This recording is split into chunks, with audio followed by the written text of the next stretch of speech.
Está no ar mais um episódio do podcast do Aqui é Agro.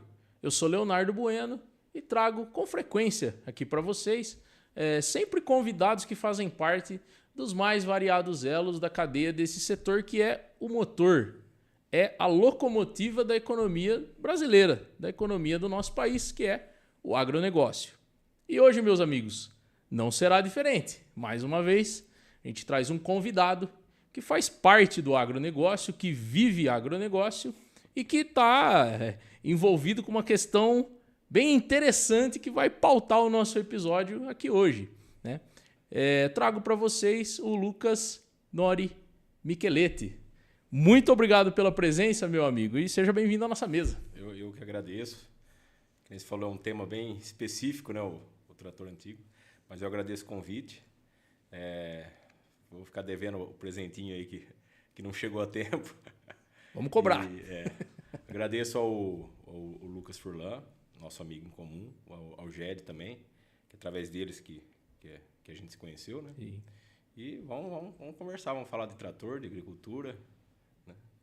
Vamos lá. Da nossa região. Show de bola. É isso aí. Então, pessoal, para você que é do nosso meio, que é do agro, que gosta de trator, para você que não conhece o Lucas, né? Um ponto interessante, além de produtor rural, ele produz um conteúdo, esse conteúdo que eu mencionei que é específico, que é o que vai pautar o nosso episódio de hoje, no YouTube. Ele tem um canal no YouTube, Lucas Nori Micheletti, não, do seu nome, o canal.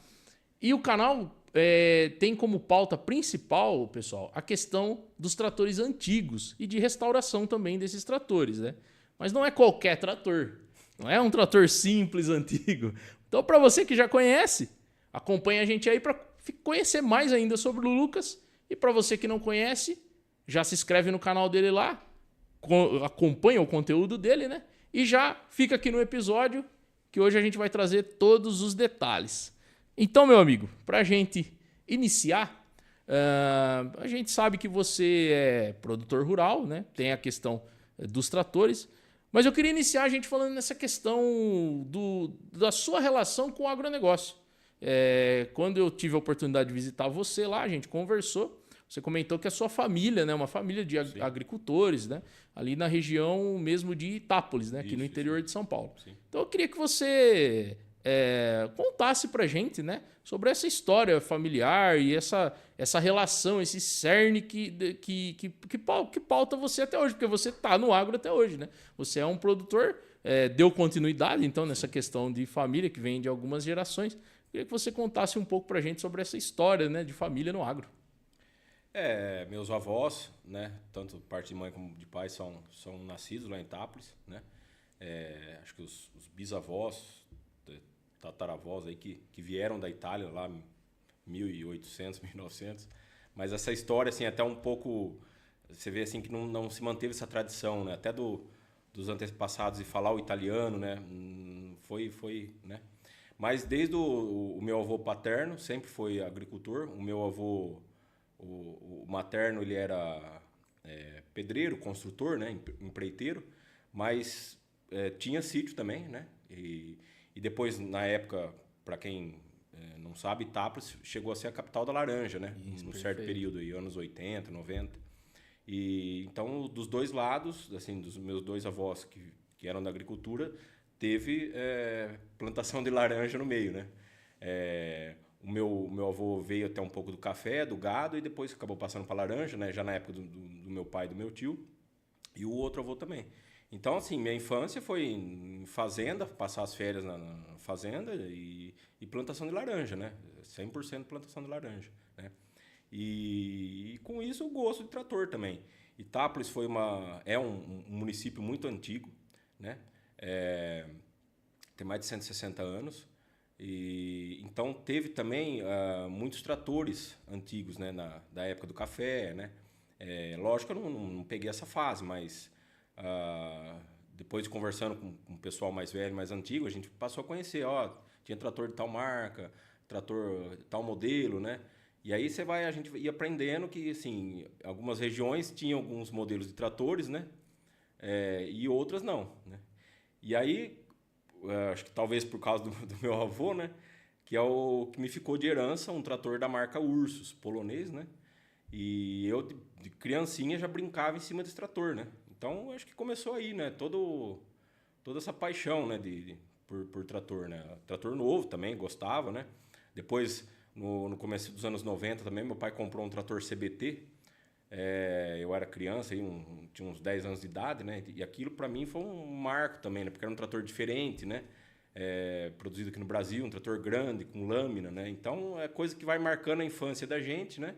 E aí, depois, quando eu tive a oportunidade já de reformar esse trator Ursus que eu tenho, aí acho que bateu o vírus da ferrugem, né? E aí começou, comprei um para restaurar e assim foi, né? Legal. Então, essa história de família, né? Essas propriedades são da sua família até Sim. hoje, né? Vocês mantêm. E hoje tá trabalhando com cana, tem alguma outra cultura? Sim. Hoje, praticamente, a cana tomou conta, né? De grande parte do município, da nossa região aqui, né? Então, é um caminho meio sem volta, né? Sim. Muito assim, alguns parentes meus ainda insistiram em ficar na laranja, mas migrou para outra região, né? Mas a minha família é só cana-de-açúcar mesmo. A laranja, ela sofreu um processo, ela foi muito prejudicada também aqui na nossa região, né, Lucas? Sim, A sim. gente teve questões aí no passado de perdas aí de safra com geada, né? Vários problemas. Depois as doenças, né? O Grime, Sim, por sim, exemplo, sim. que está aí até hoje, inclusive, né?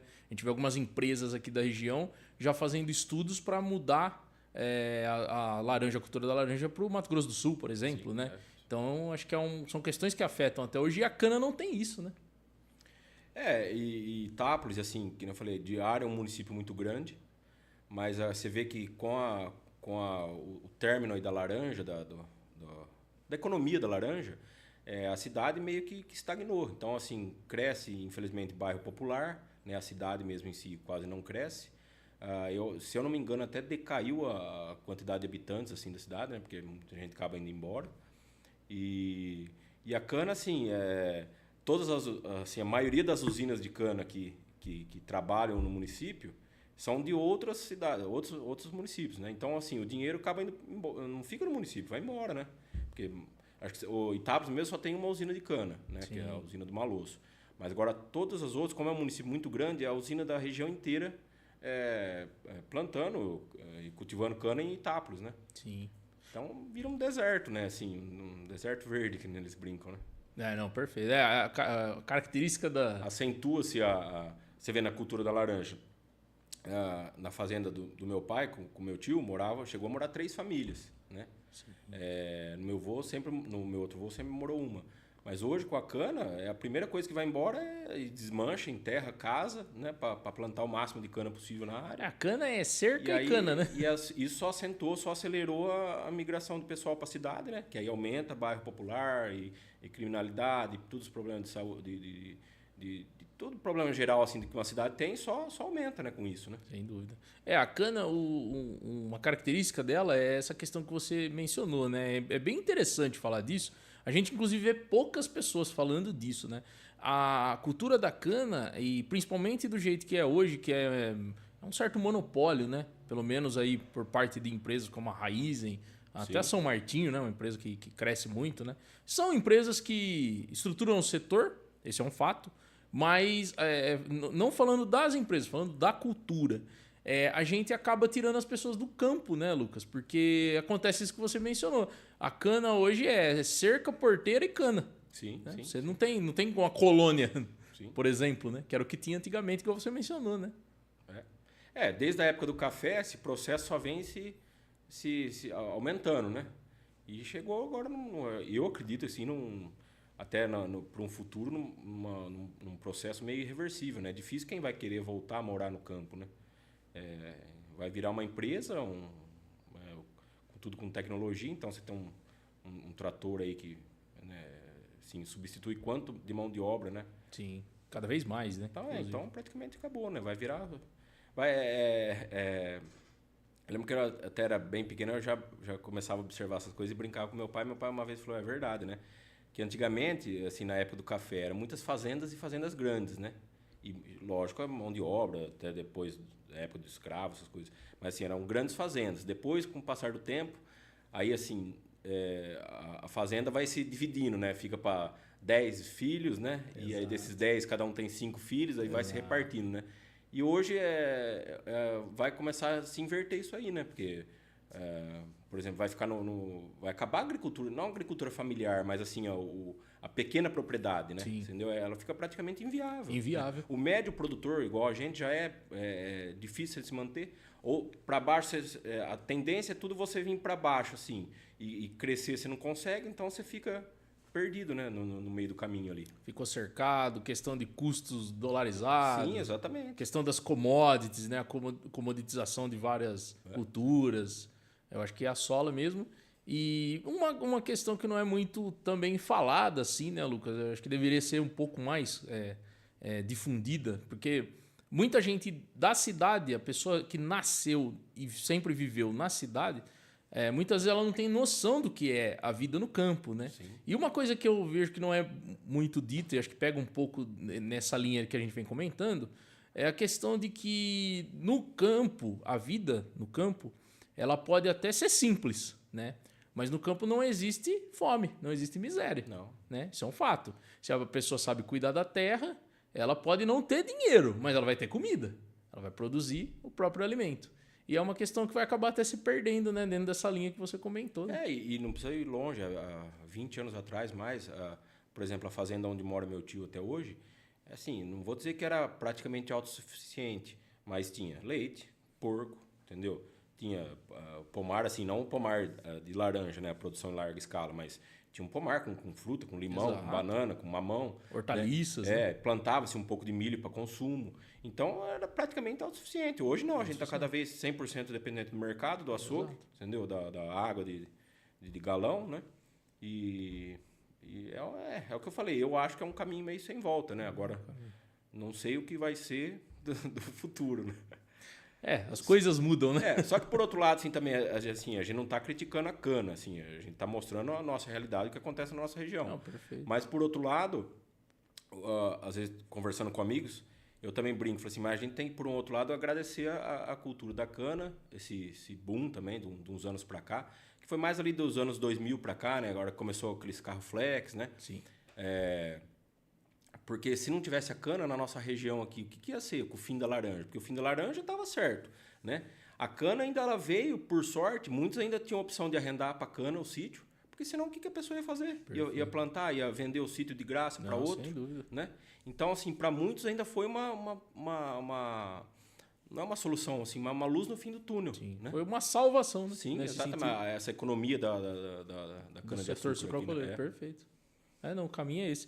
E aí, Lucas, dentro dessa história, né, dessa ligação que você tem com a agricultura e com os tratores também, né?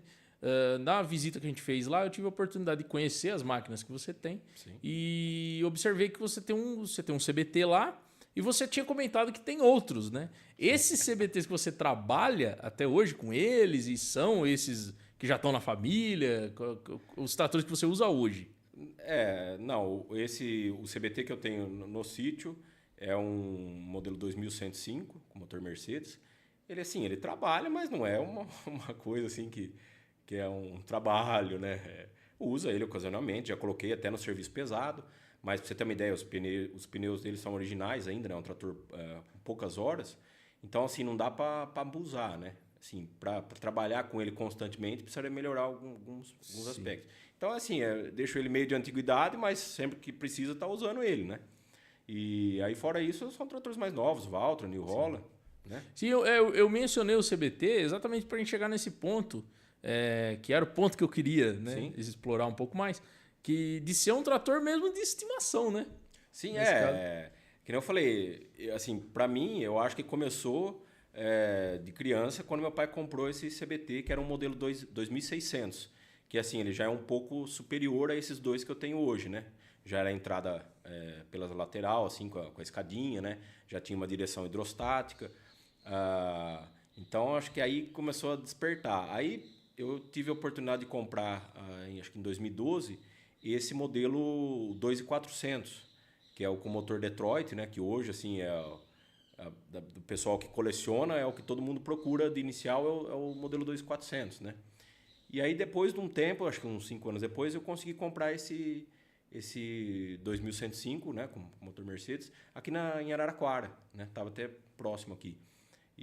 Só que nem eu brinco, assim, são tratores, assim, pra você usar também no dia a dia é sofrido, cara. Assim, pra você subir por trás, se é uma atividade assim que você tem que subir e descer, nossa senhora, Deus me livre, É uma plataforma totalmente diferente. Não, assim, não dá. Você usa como hobby, como gosto, como paixão, mas para usar diariamente, eu fico imaginando o pessoal que trabalhava com você na época, era sofrido, sim. O pessoal fala, não é aumentando, não.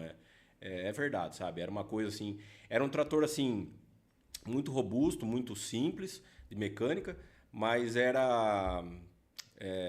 não é ultrapassado, assim, sabe? Era um trator dos anos 50, assim, baseando numa plataforma americana dos anos 50, vendido aí nos anos 80, você entendeu? E é uma coisa, não tinha assim, ergonomia nenhuma. Os pedais, câmbio, acelerador, volante, sabe? Então, é impensável. Você pega assim, um trator John Deere que veio para o Brasil importado nos anos 60, cara, é impensável assim, o quanto eles estavam à frente, né? Só que que eu falei assim, é uma realidade que a gente não viveu. Vai se saber assim o custo de um CBT desse, né? E o custo talvez de um John Deere importado na época ou algum outro, né? Devia ser provavelmente era isso que influenciava. Perfeito. E aí, ô Lucas, então começa ali essa relação com o trator, mais ali no CBT mesmo.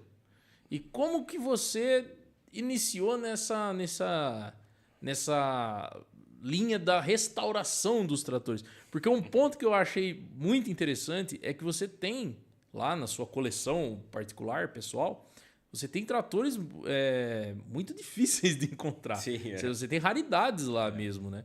E muito, muito bem restaurado, né? Inclusive tem trator que faz quase uma década que você está no processo de restauração ainda, né? Então, assim, entrando mais nesse assunto agora da restauração, começou com o CBT e qual foi o próximo passo? Assim, na verdade, não é que começou com o CBT. Eu acho que eu falei, a paixão do CBT veio com esse trator que meu pai comprou, que assim, que despertou na infância, assim, algo por um trator diferente. Perfeito. Entendeu? Porque a criança que vivia era só Massey Ferguson, Valmet e Ford, né? Mas assim, dos antigos... Você herdou o Ursus, né? Isso, então. Aí dos antigos, eu até brinco com alguns amigos, colecionadores, né? Que eu falo assim, a gente somos homens de muitas dores, né? A gente é colecionador, acumulador, restaurador, pesquisador, historiador e por aí vai. Mecânico. Né? Mecânico. Porque assim...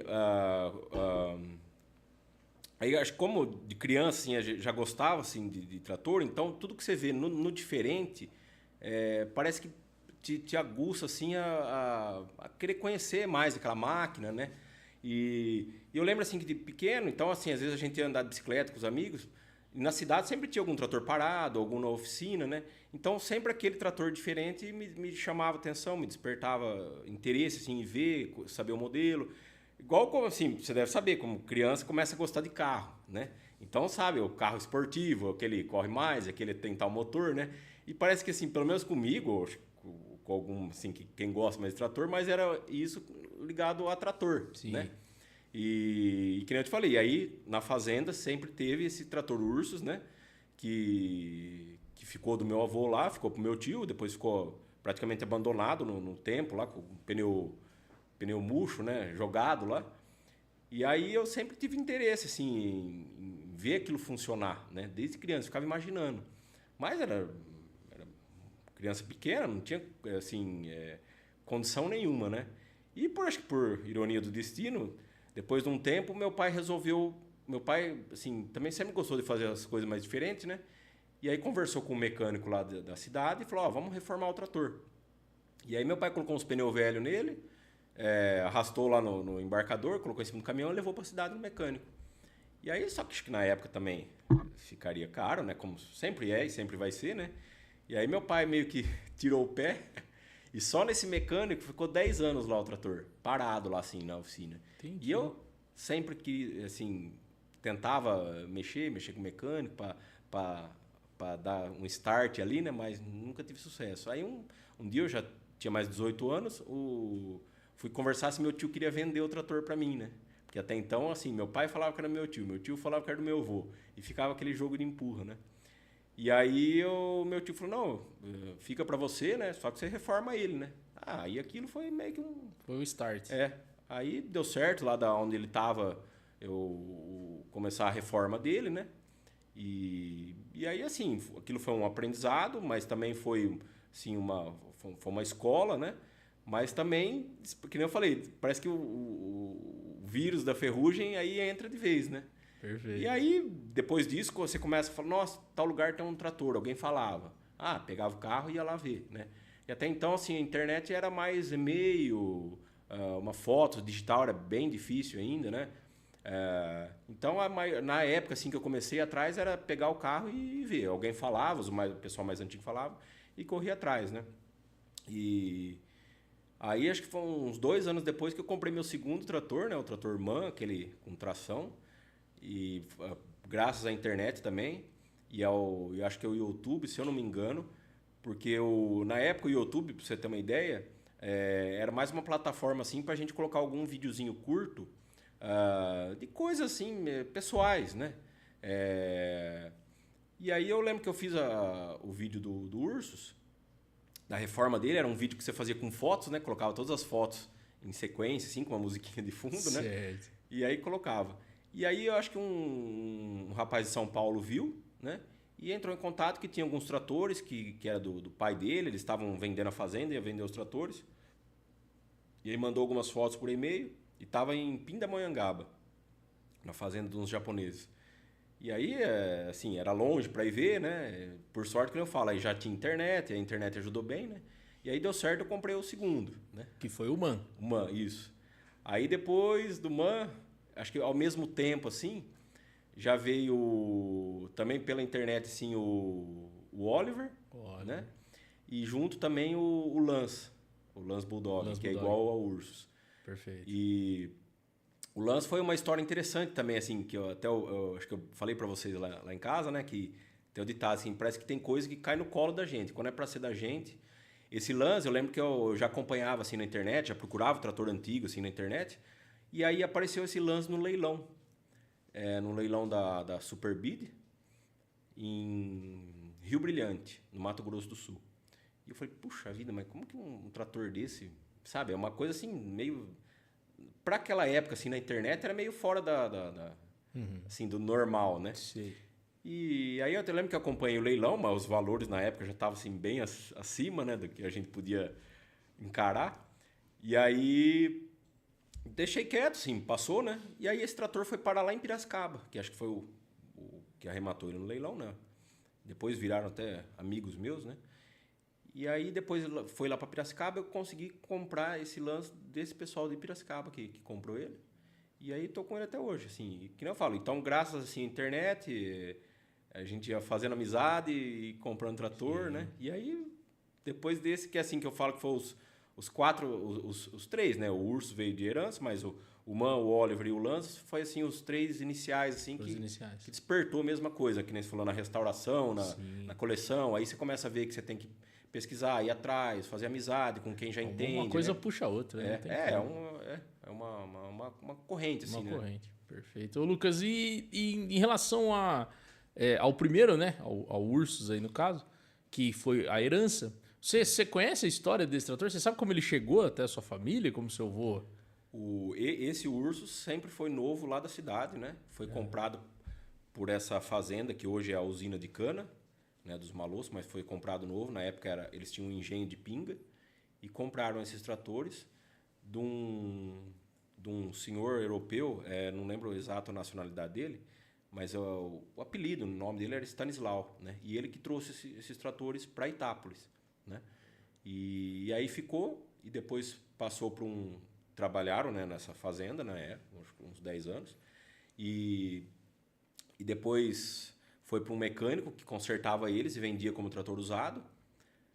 E aí meu avô, por coincidência, meu avô materno comprou esse trator, ficou um curto período com ele e vendeu para o meu avô paterno, né?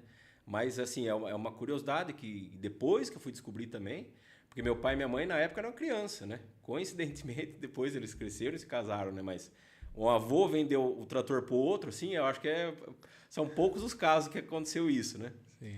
E aí ficou lá na fazenda, né? Meu avô comprou ele em 69, né? Que pelo que eu vi, assim, que eu lembro meu tio contar, meu pai. E aí, já em 75, pra você ver que é o que a gente vai vir a conversar ainda. Meu avô comprou um Massey, um 65X, né? Comprava por aqueles financiamentos, plano do Banco do Brasil, acho que era. E vinha o trator com todos os implementos, né? Arado, grade, cultivador, roçadeira, né? Era um kit, assim, para um agricultor da época, Perfeito. né? E aí, você imagina, um trator zero, partida na chave, né? Facilzinho, assim, dirigir. Quem queria trabalhar com um trambolho, que é o Urso, né? Perfeito. E aí foi onde ele já foi encostado, acho que funcionava uma vez ou outra só. Ele, assim, é um processo simples de funcionar, de mecânica, mas na época já não era qualquer um que dava manutenção, que sabia funcionar. E foi encostando, né? Até a história que você contou pra gente. Sim. Que chegou até você. Isso. E aí, então esse trator você participou da restauração dele? Sim, né? sim. Perfeito. E aí começa com o MAN. O MAN você também fez totalmente a restauração dele. Quando você pegou ele estava deteriorado ou ele ainda estava meio em pé, não deu muito trabalho? O MAN, ele era assim, quando eu busquei ele era um trator bem original. Legal. Né? Mas a parte mecânica, assim, acho que o pessoal não é relaxado, era a realidade da época, assim, não trocava o óleo, assim, com frequência, né? Filtro, eu acho que o pessoal não sabia nem o que era trocar um filtro, né? E então essa parte dele estava bem judiada, né? Aí o pessoal fazia mais essa parte de motor e depois funilaria e pintura, né? A pintura você manteve a original, é aquela cor mesmo original dele. Sim. Perfeito. Numa época, até depois eu me arrependi de ter pintado ele, porque a pintura dele tava assim, 70%, sabe? Entendo. Só que aí você tive que usar produto assim para lavar ele, porque era um trator muito sujo, óleo assim que vai caindo junto àquela terra, né? Vira aquela casca de graxa seca. E aí você tem que usar esses produtos mais agressivos e aí vai arrancando até a tinta, né? Aí eu resolvi pintar ele, né? Mas o MAN foi assim, no Ursus eu aprendi assim quase que tudo, não um processo assim, mas desmontar, pintar, comprar parafuso, medida de parafuso, leva peça em retífica, né? Leva no jato de areia. Então fui aprendendo o processo. Sim. Aí no MAN eu já apliquei esse processo quase que sozinho, né? Que foi o segundo, né? É porque eu pude observar lá que você tem uma oficina, né? Lá na sua casa, onde ficam os tratores, Sim, também é uma oficina. Sim, é que assim, muita coisa, eu brinco, mas é verdade que a gente faz, assim, pelo menos o restaurador, eu falei assim, tem que fazer a administração da reforma, né? A gente faz o que a maioria não faz. Muita coisa eu terceirizo, às vezes até pintura, né? Mas a gente monta, vai ver, começa a montar aquilo certinho, isso aqui não é assim, isso aqui era de outra forma, né? Tenta alinhar, melhorar, né? Porque se mandasse num mecânico, não existe assim um restaurador só de trator antigo, né? Então tem que ser a gente mesmo, tem que se fazer do jeito assim caprichoso, né? E para ter um resultado final melhor, porque senão se mandar no mecânico ele vai reformar como um trator de uso seu, né? Assim, de uso da fazenda, né? Não vai fazer aquela igual um carro antigo, capricho, né? Exatamente. Né? Perfeito. Então lá eu procuro fazer grande parte do processo de montar e desmontar, né? Mas muita coisa eu terceirizo, né? Serviço de torno, serviço de solda mais pesada. Sim. Né? Perfeito. E a história do Oliver? O Oliver é assim, não que ele não tenha muita história, mas ele apareceu também, posso estar enganado, mas eu acho que foi graças ao YouTube, né? E aí o dono dele entrou em contato comigo, querendo vender o trator, né? E novamente, estava longe, estava em Santa Catarina, dava mais de 1.000 quilômetros. E aí, por foto, trocando e-mail, por foto, você vê, na confiança, aí colocou num guincho lá, veio o trator, né? Você comprou a distância. E só que esse eu não restaurei, né? Porque ele é um trator que tem uma história assim bem peculiar também, que ele nunca trabalhou. Quando eu comprei ele tinha 53 horas de uso. Caramba, cara. E você comprou ele zero. Pois é. Não, nem eu acreditava. Eu falava, não é possível. Eu acho que tiraram o cabo lá do marcador tá errado. Do orímetro, do contagiro, né? Sim. Mas assim, que ele tava no canto, assim, de um barracão e ainda cobriram ele dentro, assim, sabe? Então tudo empoeirado. Mas conservou também, né? Sim, sim. E aí eu falei pro cara, falei, olha, você tem que tirar esse trator pra fora, porque pelas fotos que você mandou não dá pra gente ver, né? Aí ele tirou, aí a hora que eu vi que era novo mesmo, assim, os pneus murchos, meus pneus... Ele falou, não, eu vou bater uma água nele. Eu falei, não, você nem precisa nem lavar. Pode deixar assim, tudo empoeirado, que eu já vi que o trator é o que você falou mesmo. Né? Eu falei, mesmo se não tiver 53 horas, tiver 500 horas, né?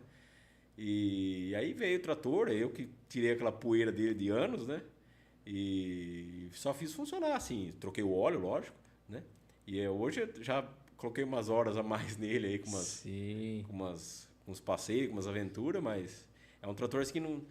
E é um trator assim curioso de se falar sobre a restauração, porque muita gente vai lá e não é que não nota ele, mas ele não tem aquele brilho, não foi assim, não, parece que ele está apagado ali, mas é porque ele é original. Exatamente, mas por outro lado tem gente que assim dá muito mais valor nessa originalidade, né, do que se tivesse restaurado. Até eu mesmo fico pensando, falando, nossa, vai chegar um dia que a ferrugem vai aumentando, lógico, bem pouco assim, mas vai. Sim. Eu vou ter que reformar ele, porque, né, não vai, eu vou pintar só uma parte que está enferrujada e vou deixar outra parte original. E aí eu fico pensando, na hora que chegar esse dia, que decisão que eu vou tomar, né?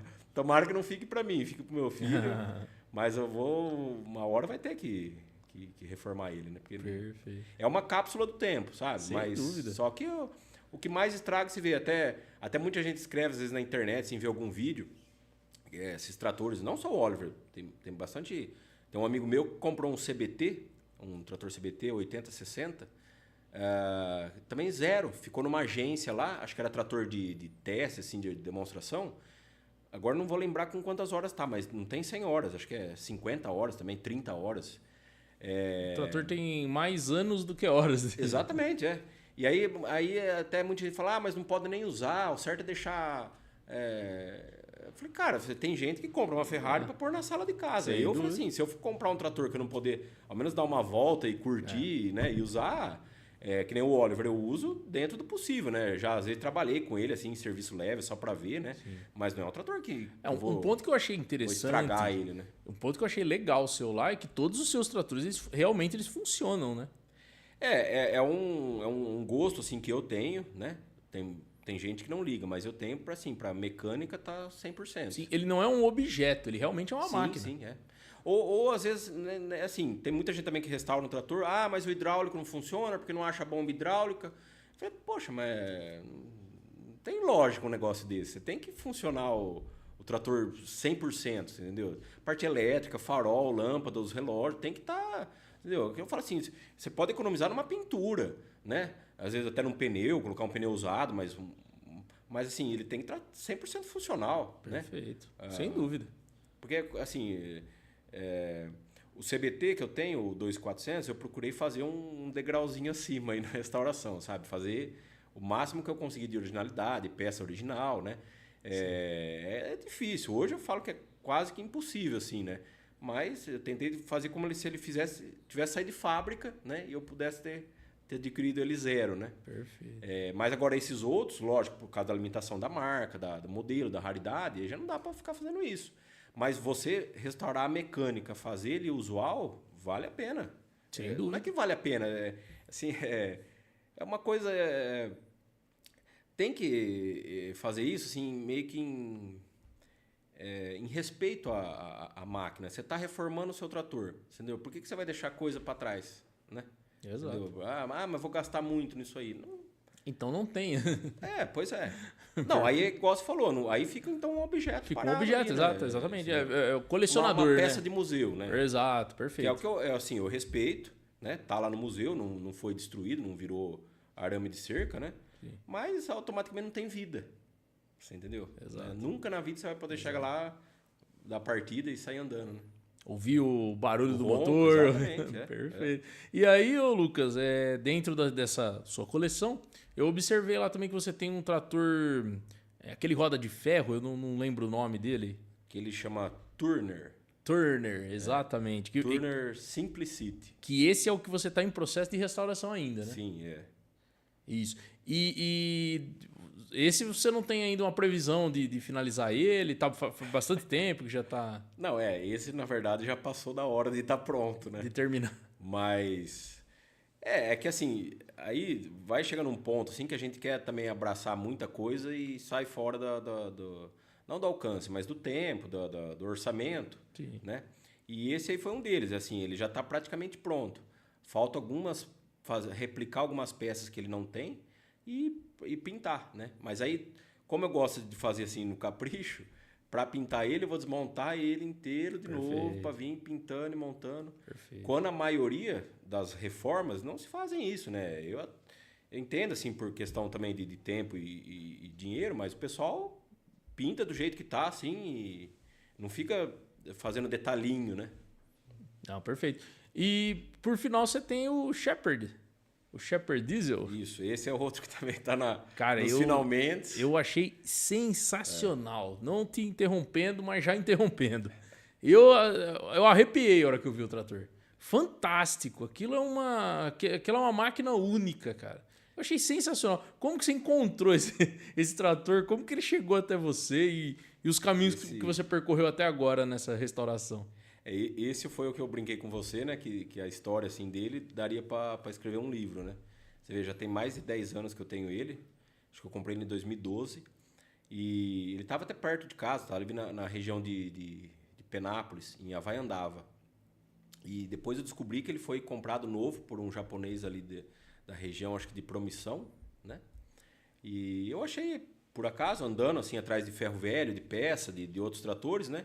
E fui deparar com um senhor lá, hoje amigo meu, que tinha esses tratores, né? E assim, só para comprar o trator, acho que já foi uma assim, não uma guerra, né? Mas ia lá toda vez, vamos vender, não vendo, né? Eu vendo, mas se eu trocar com um tal trator, assim, com cinquentinha, né, por exemplo, não dá, né? Aí, para resumir a história, eu consegui comprar um trator que ele queria lá, que ele precisava, já tinha outro, um tratorzinho Zetor, e trocar com ele nesse daí. Mas você vê, eu comprei um trator, assim, praticamente funcionando, andando, né?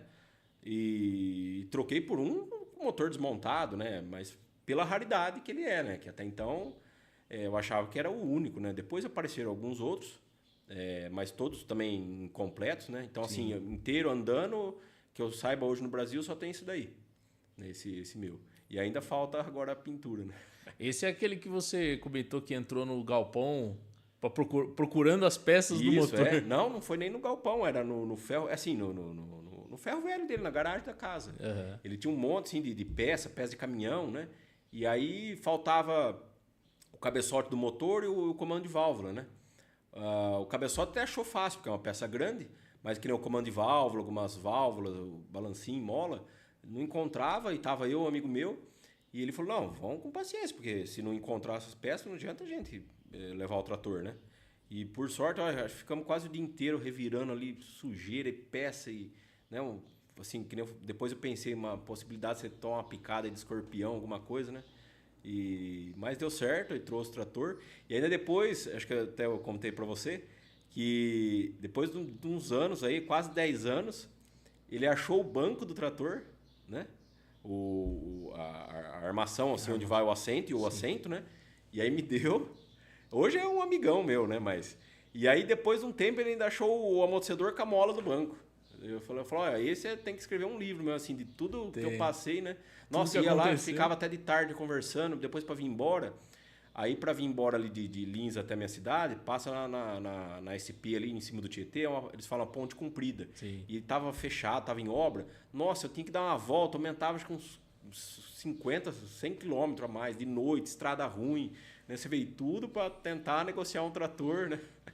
Sensacional. E a gente tava conversando, você tinha comentado que você teve que chegar a importar algumas peças? Sim, que nem eu falei, ele tava assim, completo, né? Mas aí, a hora que começou a montar, então tinha válvula já muito enferrujada, muito gasta. E aí eu consegui um fazendeiro lá nos Estados Unidos que tem esses tratores, né? E ele me ajudou com praticamente todas as peças assim, de motor que eu precisei, né? Porque apesar de ser um trator americano, ele é um trator, é uma marca assim, pouco conhecida lá, foi uma marca pequena, né? Legal. hoje a maioria você vai para os Estados Unidos assim, num encontro, uma feira de trator antigo, John Deere, Farmal, Internacional, eles chamam as grandes marcas, né? Sim. As pequenas hoje é pouca gente lá que também tem interesse ou procura, né? Tem peças, né? E também não tem peça nova para esses trator antigos assim, pouco fabricado, né? Então era também uma dificuldade a mais isso aí, ou seja, você tem uma mega raridade na mão, mas automaticamente é quase impossível de você reformar ele, né? Por exemplo, eu sei de outros iguais no Brasil, ao menos uns 3, que tem assim, tem o chassi, a lata, assim, mas se perdeu o motor, acho que o motor também não devia ser muito bom, então na época eles já tiravam, tentavam adaptar outro motor. Adaptável. Então assim, quem comprar vai reformar aquele trator, mas o motor original Já não é mais original. não vai ter como reformar, né?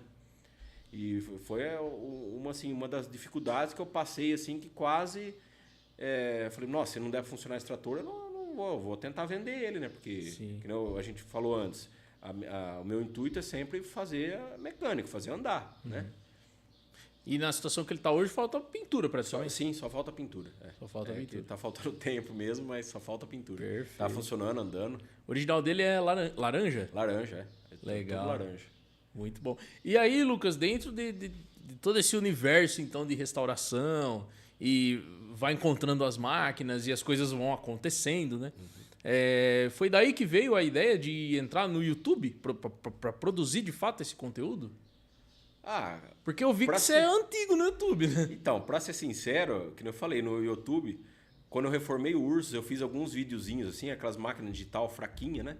E aí depois que veio, uns anos depois, eu fazia esses vídeos era o Windows, é um programinha lá que você ia pôr nas fotos, né? Ele fazia um videozinho, né? Mas eu entrei assim como... Na época, assim, me inscrevi ali, mas não era o que é hoje, assim, é difícil explicar, assim, para quem não acompanhou o começo do YouTube, né? Então, o pessoal colocava, às vezes, vídeo de carro, assim, era mais videozinho assim, né? E aí, assim, a ideia de canal mesmo passou...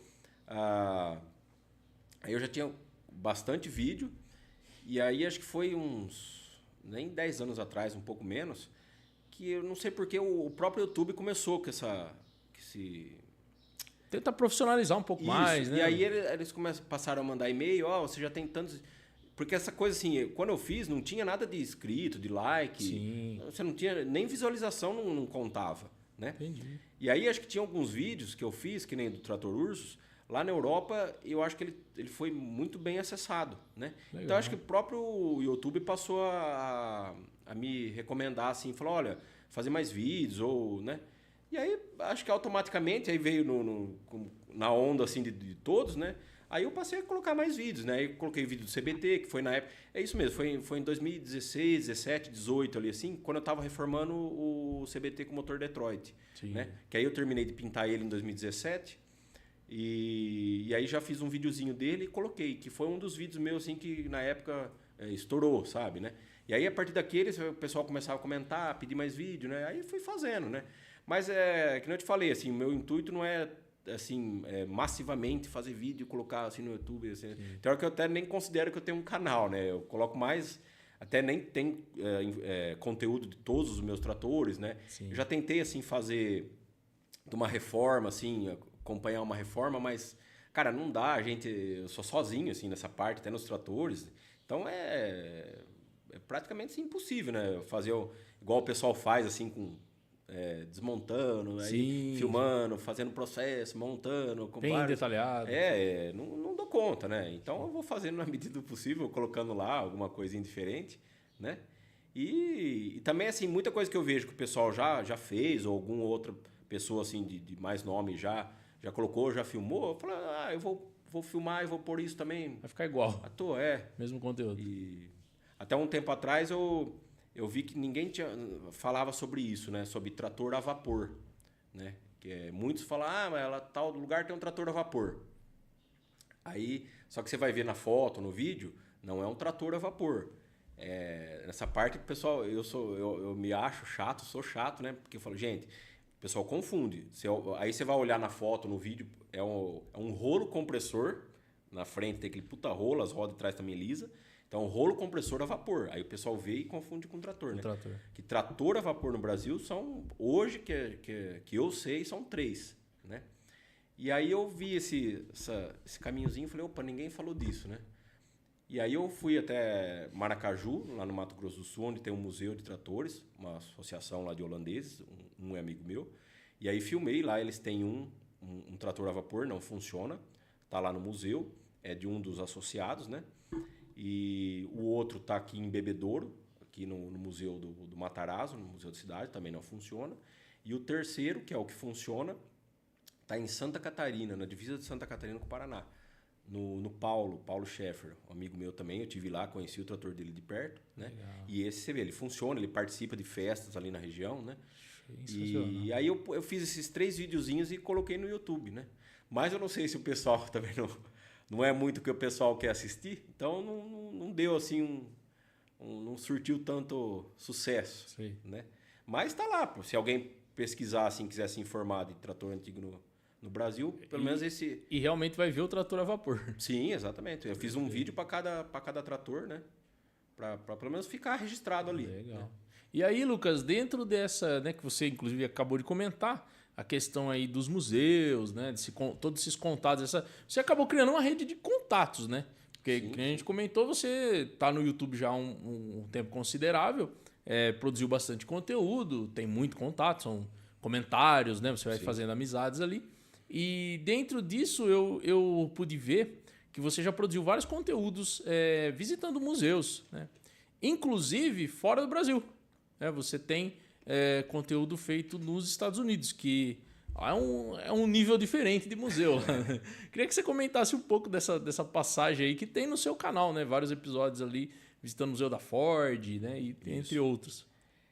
Dos Estados Unidos, eu tenho um amigo meu que viaja todo ano para lá e sempre me chamava para ir junto, né? E eu falava, uma hora eu vou, e vai enrolando. E aí ele me impressionando, ele falou, vai atrás que senão você nunca vai, né? E aí deu certo isso, aprovar o visto lá. E aí eu fui a primeira vez em 2023 e acabei... Aí tem um outro amigo meu que sempre tem casa lá, sempre vai lá, conhecia já várias exposições dessa parte de trator. E aí eu falei para ele, falei assim, olha, eu vou estar indo lá para os Estados Unidos, né, numa feira, numa exposição. Ele falou, você não quer ir junto? Né? Ele falou, não, eu me interesso. Né? Aí como ele topou ir junto, aí meio que aumentou assim, ainda mais os lugares. Né? Eu falei, poxa, então já vamos aproveitar que já está indo, né? E aí eu fui aumentando o raio lá de onde a gente passeou lá, né? O itinerário foi sendo construído lá mesmo. E aí, assim, nessa primeira viagem que eu fiz, a gente foi mais nos eventos que eles falam, né? nas feiras, né? E como seria, comparando com o que a gente tem aqui, que é o encontro de carro antigo lá. E lá tem mais essa feira de tratores antigos, né? Então são clubes em cidades lá do interior que anualmente, então é o encontro daquele clube, né? E aí tem desde trator a vapor, trator antigo dos anos 50, máquina de construção antiga, sabe? É um mundo assim que acho que se for todo ano você ainda não vê metade do que tem lá, né? E aí valeu muito a pena, lógico, é absurdo, né? Só que aí dessa vez que eu fui, eu falei, mas ainda eu percebi que sim, que faltava alguma coisa, né? As exposições são muito bonitas, você vê os tratores funcionando, né? Só que aí parece que você queria ver alguma coisa, que falou, não é aqui que eu vou ver, né? Aí continuei combinando com esses dois amigos, e aí no ano seguinte a gente fez uma nova viagem, e aí a gente não foi praticamente encontro nenhum, a gente foi em museus e coleções particulares, né? Umas 2 coleções abriu a porta para a gente visitar, e uns museus de tratores e caminhões, né? Então, assim, a gente deu certo que eu conheci 2 lados assim dessa parte do trator antigo lá nos Estados Unidos, né? E assim, não é um ponto negativo, né? Eu ainda pretendo ir para a Europa, porque nos Estados Unidos, assim, para quem gosta, é só o trator americano, né? As marcas americanas, né? Como eu gosto, e acho que eu tenho mais trator europeu do que o americano, né? Então ainda fica aquele gostinho de, nossa, então eu preciso ir para a Europa. Que é o que está em vista no futuro. Na Holanda tem um encontro lá de tratores antigos que é o maior do mundo, né? São mais de 2.000 tratores, né? Que reúne a Europa inteira ali, bastante países, né? Que é o que está na agenda futura aí. Legal. Você tem trator alemão, polonês, né? Isso aí é uma coisa legal de se conversar, porque assim, no Brasil, anterior a 1960, que foi decretado a fabricação do trator nacional e fecharam as importações, então veio uma salada de marca e modelo de tudo quanto você pode imaginar, né? E principalmente no pós-guerra, né? Que foi o boom da importação de máquinas, né?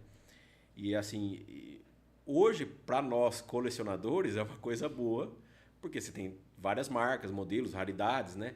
Só que na época, assim, se pensar falando como agricultor, nossa, isso era uma dor de cabeça.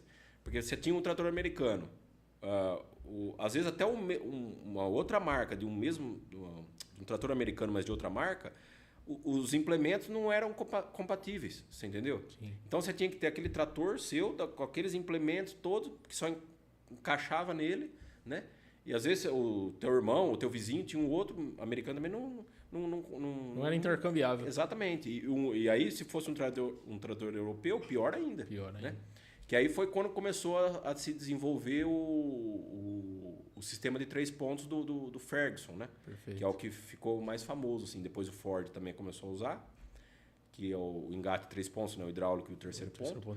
E aí meio que padronizou, assim, mas os americanos ainda demoraram um pouco mais. Né? O europeu já veio mais na frente com isso. E aí, com isso, com essa importação aqui para o Brasil de trator de tudo quanto é marca, então... Só que aí também na época, é o que eu brinco, que foi a seleção natural também, né? Só continuou trabalhando aí um trator que dos anos 50, teve trator que trabalhou até os anos 80 e mais. Por quê? Porque era um trator igual ao de hoje, assim, comparando, né? Agora esses outros aí mais diferentes, que nem o Ursus meu mesmo, o Lance, com motor diferente, sem partida manivela, eram os primeiros que eram encostados, entendeu? Sem dúvida nenhuma. Né? Ficavam obsoletos, né? Por causa dessa diferença mecânica, né? Questão, às vezes até de peça. Sim. Às vezes uma marca que na época tinha, depois lá já em seguida a marca já encerrou a atividade, entendeu? Muitos que nem esse Ursus, o nome é Ursus, né? Mas muitos confundem pelo RSS, acho que é russo. Sim, perfeito. Né? Mas não é uma confusão. O nome é Ursus, a marca Ursus existe até hoje. Depois, numa época, eles até tentaram vir para o Brasil, montar uns tratores igual o Massey 275 aqui no Brasil. Até chegou a ser vendido trator Ursus aqui nos anos 90, 2000 ali, mas acho que não vingou. E na época, esse Ursus ele vinha pelo lado socialista. Ele é polonês, né? Fabricado na Polônia, mas vinha pelo lado socialista.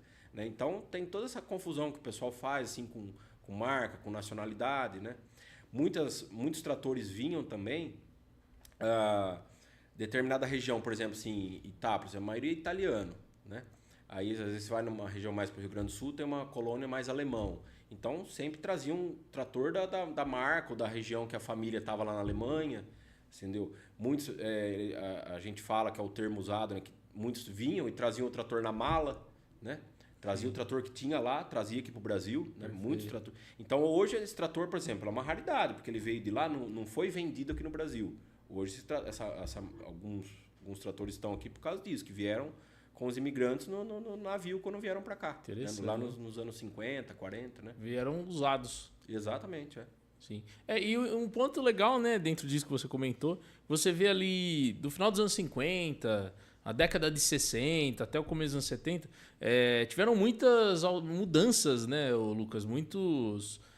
principalmente a parte mecânica, né? Mecânica, hidráulica. A hidráulica começou a ser usada muito. Sim. A questão do terceiro ponto, levante, a direção hidráulica, a injeção direta na partida. Então você vê que foi uma época que tiveram muitas mudanças. Então você saiu de um trator que era partida manivela e de repente 10 ou 15 anos depois você tinha já um mecanismo muito mais prático, né? Sim. Então eu acho que ajudou a aposentar esses tratores, né? Sim, sem dúvida. É isso aí. E aí, dentro dessa, então, a gente voltando na questão da sua visita nos Estados Unidos, você teve a oportunidade de conhecer a Ford também, né? Lá a gente estava, assim, não tão próximo, né? Mas estava relativamente perto.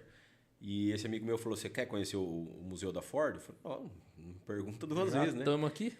Só que é um mega museu. Pra gente conhecer, a gente andou o dia inteiro e não vê tudo, né?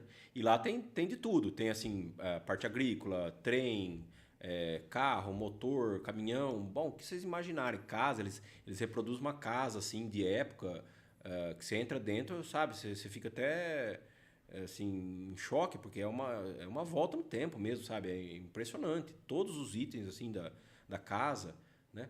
E aí desse museu da Ford em específico, eu fiz um videozinho lá pro canal do YouTube, mas só da parte dos tratores. Certo. Né? Mostrando que também peças lá, assim, muito interessantes, assim, para você ver que é o que eu falei no começo da conversa, assim, como a gente era atrasado, né? Comparando com os Estados Unidos, né? Perfeito. É isso aí. E só dando uma interrompida aqui na nossa conversa, então, para deixar um recado aí para o pessoal, para você que não conhece ou que conhece a Nova Hidráulica Indústria. A Nova Hidráulica é o recado de hoje, pessoal. A Nova Hidráulica atua na fabricação de componentes hidráulicos, de engates rápidos, de acoplamentos, a parte de linha de entalhados, conjuntos hidráulicos para você modernizar o seu trator, a sua máquina, para você que é revendedor, distribuidor, para você que é mecânico, trabalha com prensagens de mangueiras. É uma linha hidráulica completa para você que quer distribuir essa linha de produtos. É www.novahidraulica.com.br ou contato direto pelo comercial 16 3383 7900. É o nosso recado de hoje. Dando sequência aqui então com o nosso convidado. Eu queria falar, Lucas, a respeito, então, mais especificamente então, desses tratores que você tem lá, para a gente explorar um pouco mais as peculiaridades deles, a gente também finalizar, né, esse assunto deles. Quando a gente foi lá visitar você, a gente pode reparar que por mais que são tratores que dividem a mesma época, né, são tratores mais ou menos das mesmas épocas, mas eles têm muitas particularidades, né? Então você vê, por exemplo, tem trator lá de um cilindro, né? Uma partida manivela, ou você tem um outro trator que tem farol dianteiro, traseiro, seta. Então, assim, isso. Eu queria que você comentasse sobre esses detalhes, o que você já descobriu a respeito da história desses detalhes desses tratores, se é uma questão da origem, se é europeia, no caso, né? Pois pegando dois meus como exemplo, que eu te mostrei lá, o MAN, ele é ano 56. E o Ursus, ou o Lance, o Ursus, pra você ter uma ideia, ele é ano 59. Né? É o que eu falo, assim, a única conclusão que eu chego era a questão do valor na época. Devia ser um trator muito barato, ou vinha com algum incentivo do governo, ou essa parte, na época da União Soviética. Né? Na época eu já cheguei a ler que eram trocados com café. Né? Agora, no caso do MAN, devia ser um trator caro, porque não tem como assim comparar os dois tratores, sabe? Assim, em palavras eu não sei te dizer, mas é o que eu te mostrei lá. Sim. O MAN ele tem farol, tem lanterna, farol alto e farol baixo, igual um carro. Aí tem luz traseira vermelha, luz de freio e a luz de placa, né? Esse meu ele não tem seta, mas alguns modelos tinham seta também, em 1950, né? Então tem até o suporte da placa lá, tinha o banquinho do carona, buzina, né? Perfeito. Você vê que assim, era fora o motor 4 cilindros, com bomba injetora Bosch, né? A tração ZF, né? Só que que eu falei, a única conclusão que eu consegui chegar é que era um trator caro, né? Comparando com o Ursus, que era até mais velho, mais novo, né? Que ele é 59. Sim. E não tem nem um terço dos recursos. Exatamente, da tecnologia, da qualidade do MAN. Sim, né? Eu lembro que você tinha comentado até de possivelmente ser uma questão de serem tratores utilizados até em perímetro urbano, né? E o outro talvez não, os americanos não. Sim, O Lance, ele tinha algumas versões assim mais rodoviárias, né? Mas mesmo assim era esse motor monocilíndrico, 2 tempos, né? Bem assim, meio simples, né? Perto do MAN, que é um motor 4 cilindros diesel, igualzinho os de hoje. Você entendeu? É isso que eu não sei te explicar, assim, ó, essa receita. Como que e você vê, a MAN produzindo o trator, ela é uma marca muito grande, ela produz desde motor de navio, sim, caminhões, né? Mas assim, ela produziu tratores só esse período, você vê, em um curto período. Então, acho que mais um motivo assim para levar a crer que era caro, não deveria vender tanto como os outros que vendiam bem mais talvez quantidade. Inviável para a época, né? Exatamente, ele ficou assim, cara, era um segmento da empresa, mas deve ser um grupo gigantesco, mano. Então eles falaram, não, então a gente prefere parar, vamos continuar com o nosso foco em outros motores, outras coisas, e, né? Entendeu? Porque não tem explicação. A qualidade do refino que eram feitos esses tratores, né? É gritante a diferença. Exatamente. Legal. E aí, assim, aproveitando o gancho e comprando, por exemplo, aí o MAN, que está do lado do Oliver lá, o Oliver já americano, já não tinha todo esse aparato que o MAN tinha. Perfeito. Né? Mas, igual você falou, para essa parte de uso urbano. Só que o Oliver já era o outro, como fala lá, o American Way of Life, né? Sim. O cara tinha aquele modelo de trator para cultivo, tinha o trator grande para preparo, tinha a colhedeira, tinha o trator pequenininho ali para horta, tinha o carro, tinha caminhonete, tinha o caminhão, né? Era o capitalismo, o Fordismo, a produção em massa, né? E o europeu não, era uma realidade da recuperação pós-guerra, né? Então, assim, eram realidades completamente opostas. O trator, por vezes, talvez era usado até como veículo que a pessoa tinha, né? Eu lembro uma vez alguém me falou que, assim, pelo menos na Europa, é muito mais bonita essa parte da cultura assim, do antigo na Europa, porque eles cultuam o quê? Principalmente o trator, que para eles representava o alimento no pós-guerra. Sim, né? Legal. E o americano já não. O americano assim, a produção em massa, né? O Fordismo, né? Você vai lá, aqueles ferro velho gigante, fazenda com trator, colhedeira, né? E o europeu já não, né? Pra você ver que é uma coisa assim, a realidade da guerra, fala assim, o resultado assim da guerra, você vê, influenciou até, por exemplo, nos tratores, né? Sim, até na questão como eles mesmos tratavam, né, essa cultura. Eu tive num colecionador amigo meu, lá em Itu, até coloquei um videozinho no canal, rápido assim, para mostrar os tratores dele, e lá na hora conversando com outro amigo, explicando que essa coleção ele tem alguns tratores que eram, o pessoal chama de reaproveitamento pós-guerra. Né? Então, por exemplo, acabou a guerra, tava lá na linha de produção, tanque de guerra, avião, carro, caminhão, né?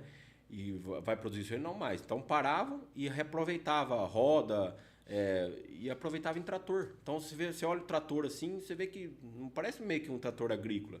E é tudo esse reaproveitamento do material pós-guerra. Né? Que interessante, cara. Nunca tinha ouvido nada nessa linha. E principalmente marcas da Europa. Né? Sim.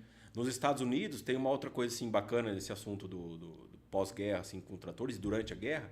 Aí lá eles já falavam da escassez da guerra, né? Durante a guerra.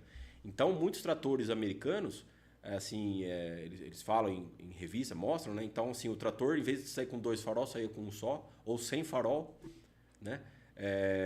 E outras peças, assim, o que davam para enxugar no trator, às vezes paralama. Você vê, tem trator, você vê anos 50 americano, que não tinha paralama. Você sentava aqui do lado, aquelas rodas passando virando, ali. Exatamente. Mas por causa da escassez de material por causa da guerra. Nossa, que interessante. E você vê, e em pleno anos 40, 50 ali. Sim, você vê que o contexto da época ditava o ritmo, né, da produção. Aqueles tratores, os Fordinho, principalmente, os tratores em Fordinho a gasolina, que aqui no Brasil tem bastante, não só o Ford, vários modelos, mas parecido ali. Eles falam que foi desenvolvido também pelo Ford porque as mulheres poderiam dirigir.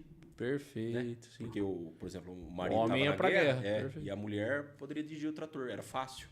né? Então foi feita essa Então, você vê, adequação. assim, é o quanto assim uma guerra pode mudar Mudar o tudo, contexto né? mesmo e vai influenciando até na cultura. Exatamente. Até na agricultura nossa. Até na agricultura. Ô Lucas, um outro ponto que eu achei legal também, a gente também conversou, tem conteúdo no seu canal sobre isso, é a questão dos passeios, né? As utilização dos tratores em alguns eventos, né, que vocês foram. Eu queria que você falasse um pouco pra gente sobre isso, né? Quais que você já usou, quais são esses eventos, como é que funciona esses encontros. Que eu vi que vocês andam bastante, né? Não, ó, pra ser sincero, eu não ando tanto assim. E também, assim, uma parte negativa, no Brasil não tem tanto encontro, assim, como eu acho que deveria ter pelo tamanho do Brasil e pela nossa essência 100% agrícola, né? Sim. Mas tem, até foi esse fim de semana, eu tive lá agora esse fim de semana em Guarapuava, no Paraná, que, assim, de trator antigo, é praticamente o único encontro de tratores antigos, assim, no Brasil. Tem alguns assim, mas é mais uma festa assim regional de alguma colônia, algum bairro rural, que aí é mais festa do trator que eles fazem, sabe? Aí vai trator novo, né? Agora, assim, focado em trator antigo mesmo, é só lá em Guarapuava, né? E aí, essa festa, acho que essa agora foi a 15ª edição, né? Eu vou lá acho que desde a primeira ou da segunda. E sempre assim, como fala, às vezes começou na brincadeira, vou falar a verdade. Eu falei assim, uma hora eu vou vir rodando. E de casa lá dá quase 800 quilômetros de carro, né? E aí acha impossível, não tem jeito, não tem como. Não, tenho, né? E aí, antes de ir para lá, tem um amigo meu de São Carlos, que tem oficina de trator, né? O João Tratores. E ele faz ele organiza uma festa num bairro rural próximo ali que chama Aparecidinha. É a Aparecidinha da Babilônia, né? E que é uma dessas festas que eu te falei, que tem trator antigo, mas também é uma procissão, uma bênção dos tratores novos, né? E é uma festa dos agricultores, tem leilão e tudo mais. E aí eu falei para ele, e eu tinha ido um primeiro ano que eu fui, aí eu levei meus tratores para expor assim, mas no caminhão, né? E nessa brincadeira ele falou, ó, João, falei, o ano que vem eu vou vir rodando, né? De Itápolis a São Carlos a gente vem por terra. E ele falou, mas será que tem jeito? Eu falei, não, tem, vamos traçar. Aí ele fez um pedaço assim, do trajeto por terra, eu fiz mais um pouco. E aí, na hora, assim, todo mundo quer ir, né? Tinha uns 10, 12, fomos em 5. E aí fomos. Só que a primeira vez, né? Você não tem noção de nada. Aí a gente saiu lá de casa, em Itápolis, e foi dormir em... oh, meu Deus. Ribeirão Bonito, né? Dormimos na chácara lá de um amigo. E aí, no outro dia, saímos de Ribeirão Bonito, passamos em Ibaté e fomos até São Carlos, depois até na Aparecidinha. Então, assim, praticamente 1 dia e meio a gente foi, né? Só que aí, como a gente não sabia o tempo que ia gastar, então a gente foi no final de semana anterior da festa, né? Aí os tratores ficaram lá, e no fim de semana seguinte, que foi a festa lá na Aparecidinha. Lá eles chamam de tratorada, né? Na Aparecidinha da Babilônia, né? E isso foi em 2015, né? Você vê, tô fazendo 10 anos. Aí, pro outro ano, eu tinha vontade de falar assim, vamos aumentar então vamos dobrar a meta. Dobrar a meta. Vamos deixar a meta em aberto. Vamos pro caminho da fé, né? Legal. E aí a gente sempre assim escolhe esse período aí do meio do ano, em julho, é frio, mas ao mesmo tempo não pega chuva, né? Porque o trator tem esse inconveniente, né? E aí fomos acertando, aí o caminho da fé passava em muitos trechos assim, asfalto, e o pessoal faz muito a pé e de bicicleta. Sim. Então, de trator, até então que eu sabia, ninguém tinha ido, ou não conhecia ninguém. Aí comecei a falar com os peregrinos, né? E aí conversei com o cara, falou, não, pode ir que faz tranquilamente o caminho da fé, né? E aí juntou uma turma e novamente apareceu uns 50 que queria ir, né? E aí a gente ia sair de São Carlos para Aparecida. Mas aí eles optaram por fazer um caminho mais em linha reta, assim, né? E eu queria ir pelo caminho da fé, né? E aí eu acabei não indo, né? Nesse ano de 2016. E eles saíram de São Carlos, foram pro caminho da fé. Até agora, aí pegou essa turma que vai todo ano. Eles saem de São Carlos e vai para Aparecida de trator antigo, né? E aí ficou esse gostinho, né? Puta, não fui para Aparecida, agora eu vou ter que ir lá pro Paraná, né? Aí eu planejei pro ano seguinte, em 2017, falei, não, vou lá pro Tractor Fest em Guarapuava, rodando. E aí acabou não dando certo, uns planejamentos, né? Aí passou 2017, foi mais um ano. Eu falei, não, agora eu vou nem se eu for sozinho, né? Aí chamei um amigo, eu vou, chega na hora, ninguém vai. E eu até entendo, porque muitos têm compromisso, é uma semana mais fora de casa, né? Fora todo, assim, preparo do trator, né? E aí eu em 2018, eu fui de casa, né, até Guarapuava, em Entre Rios. Deu mais ou menos aí por volta de uns 800 quilômetros, né? Mais terra do que asfalto, né? Pegava asfalto vicinal, passava dentro de cidadezinha, né? Fui eu, um amigo meu, e foi o Oliver lá que eu tenho e o Man, né? E só fomos, na verdade, né? Fomos pra festa. E aí depois voltei de caminhão, né? Mas assim, gostaria de num futuro ir e voltar rodando, né? Puxar uma carretinha assim com uma barraca, uma coisa, sair meio sem pressa, né? Sem hora de chegar nem de voltar, né?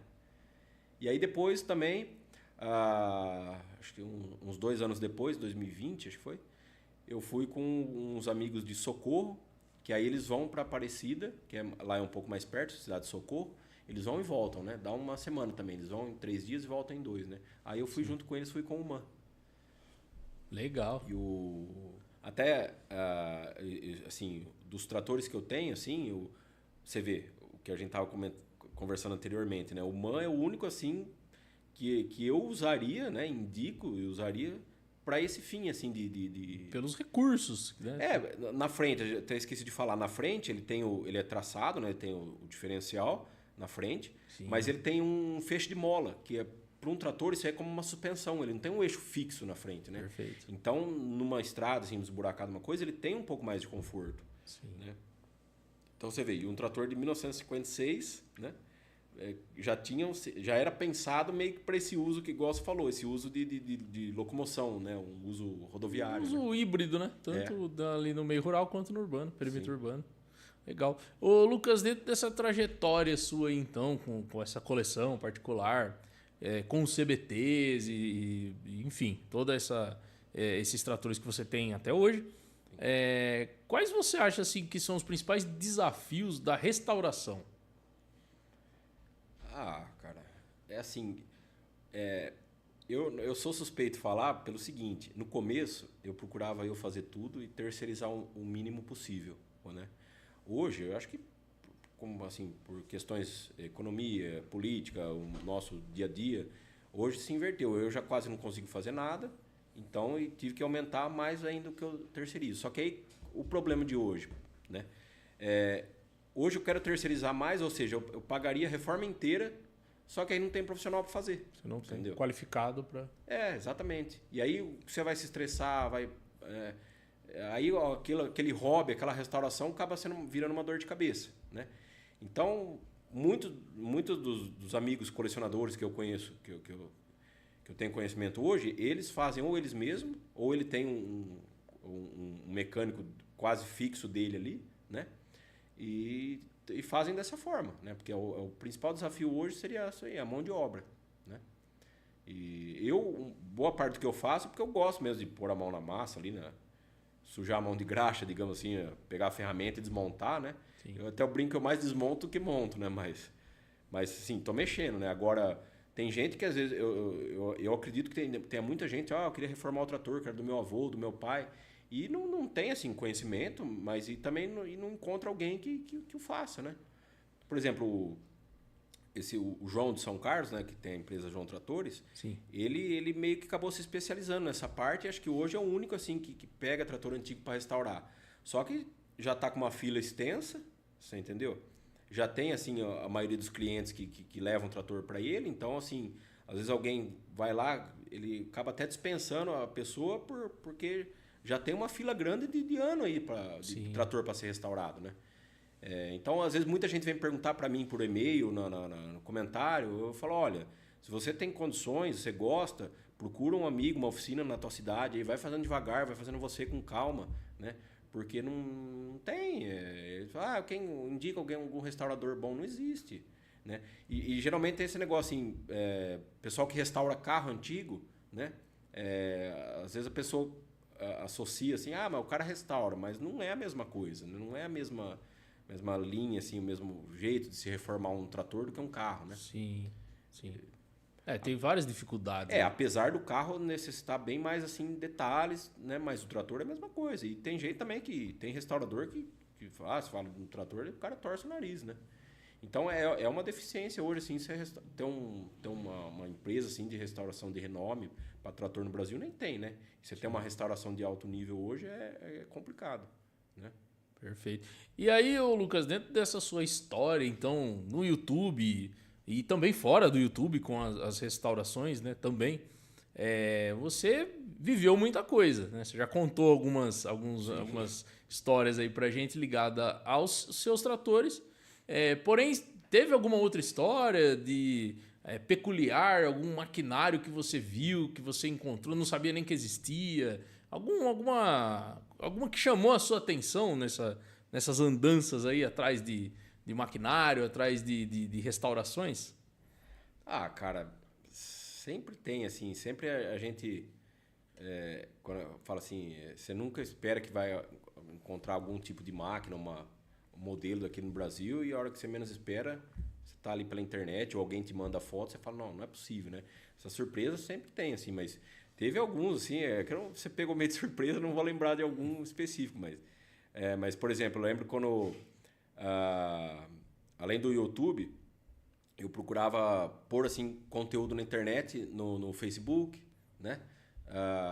Depois eu fiz até uma paginazinha, assim, mais focada em CBT, e fazia também um blog, né?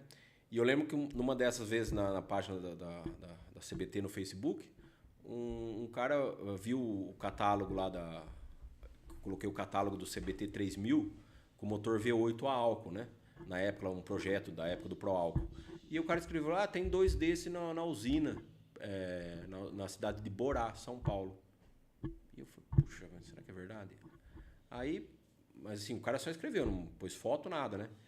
E aí um amigo meu também, colecionador, tava lá na região, trabalhando lá, eu falei pra ele, falou, vou tentar ir atrás. Aí ele foi, achou, e eram 2 carregadeiras de cana, mas era o lendário, né, CBT 3000 com motor V8 álcool. Então teve outros, mas esse sim eu lembro que foi um negócio meio marcante. Eu falei, puxa, isso nunca na vida que aparece outro, né? Aparece e caiu no colo assim, meio que do nada. Exatamente. Legal. E então a gente entrando agora no gancho do CBT, né? Que você já puxou o gancho do CBT. Você produz bastante conteúdo também em cima do CBT, né? Sim. Um outro ponto que eu achei legal quando a gente visitou você lá, você tem muito material, né, Lucas? Não é só os tratores, você tem muito catálogo, você tem panfletos originais, né, e tudo mais. Sim. Esses materiais também você vai encontrando, o pessoal te envia, você compra, como é que funciona? De quando eu peguei, assim, de reformar os tratores, aí não só trator a gente fica procurando, né? Fica procurando material, muita coisa às vezes eu ganhava, né? E muita coisa aparecia na internet, acabava comprando, né? E tentava, assim, para tirar desse material informação, né? Pra gente reformar um trator da forma mais original possível, né? Então, assim, acaba sendo uma coisa necessária a gente correr atrás também. Perfeito. Para ter uma certa qualidade na restauração. Catálogo de peças, né? Precisaria ter tudo isso, né? Legal. Então você trouxe alguns materiais aqui pra gente, né? Aí é mais catálogo da CBT, né? Isso, mostrar aqui pro pessoal.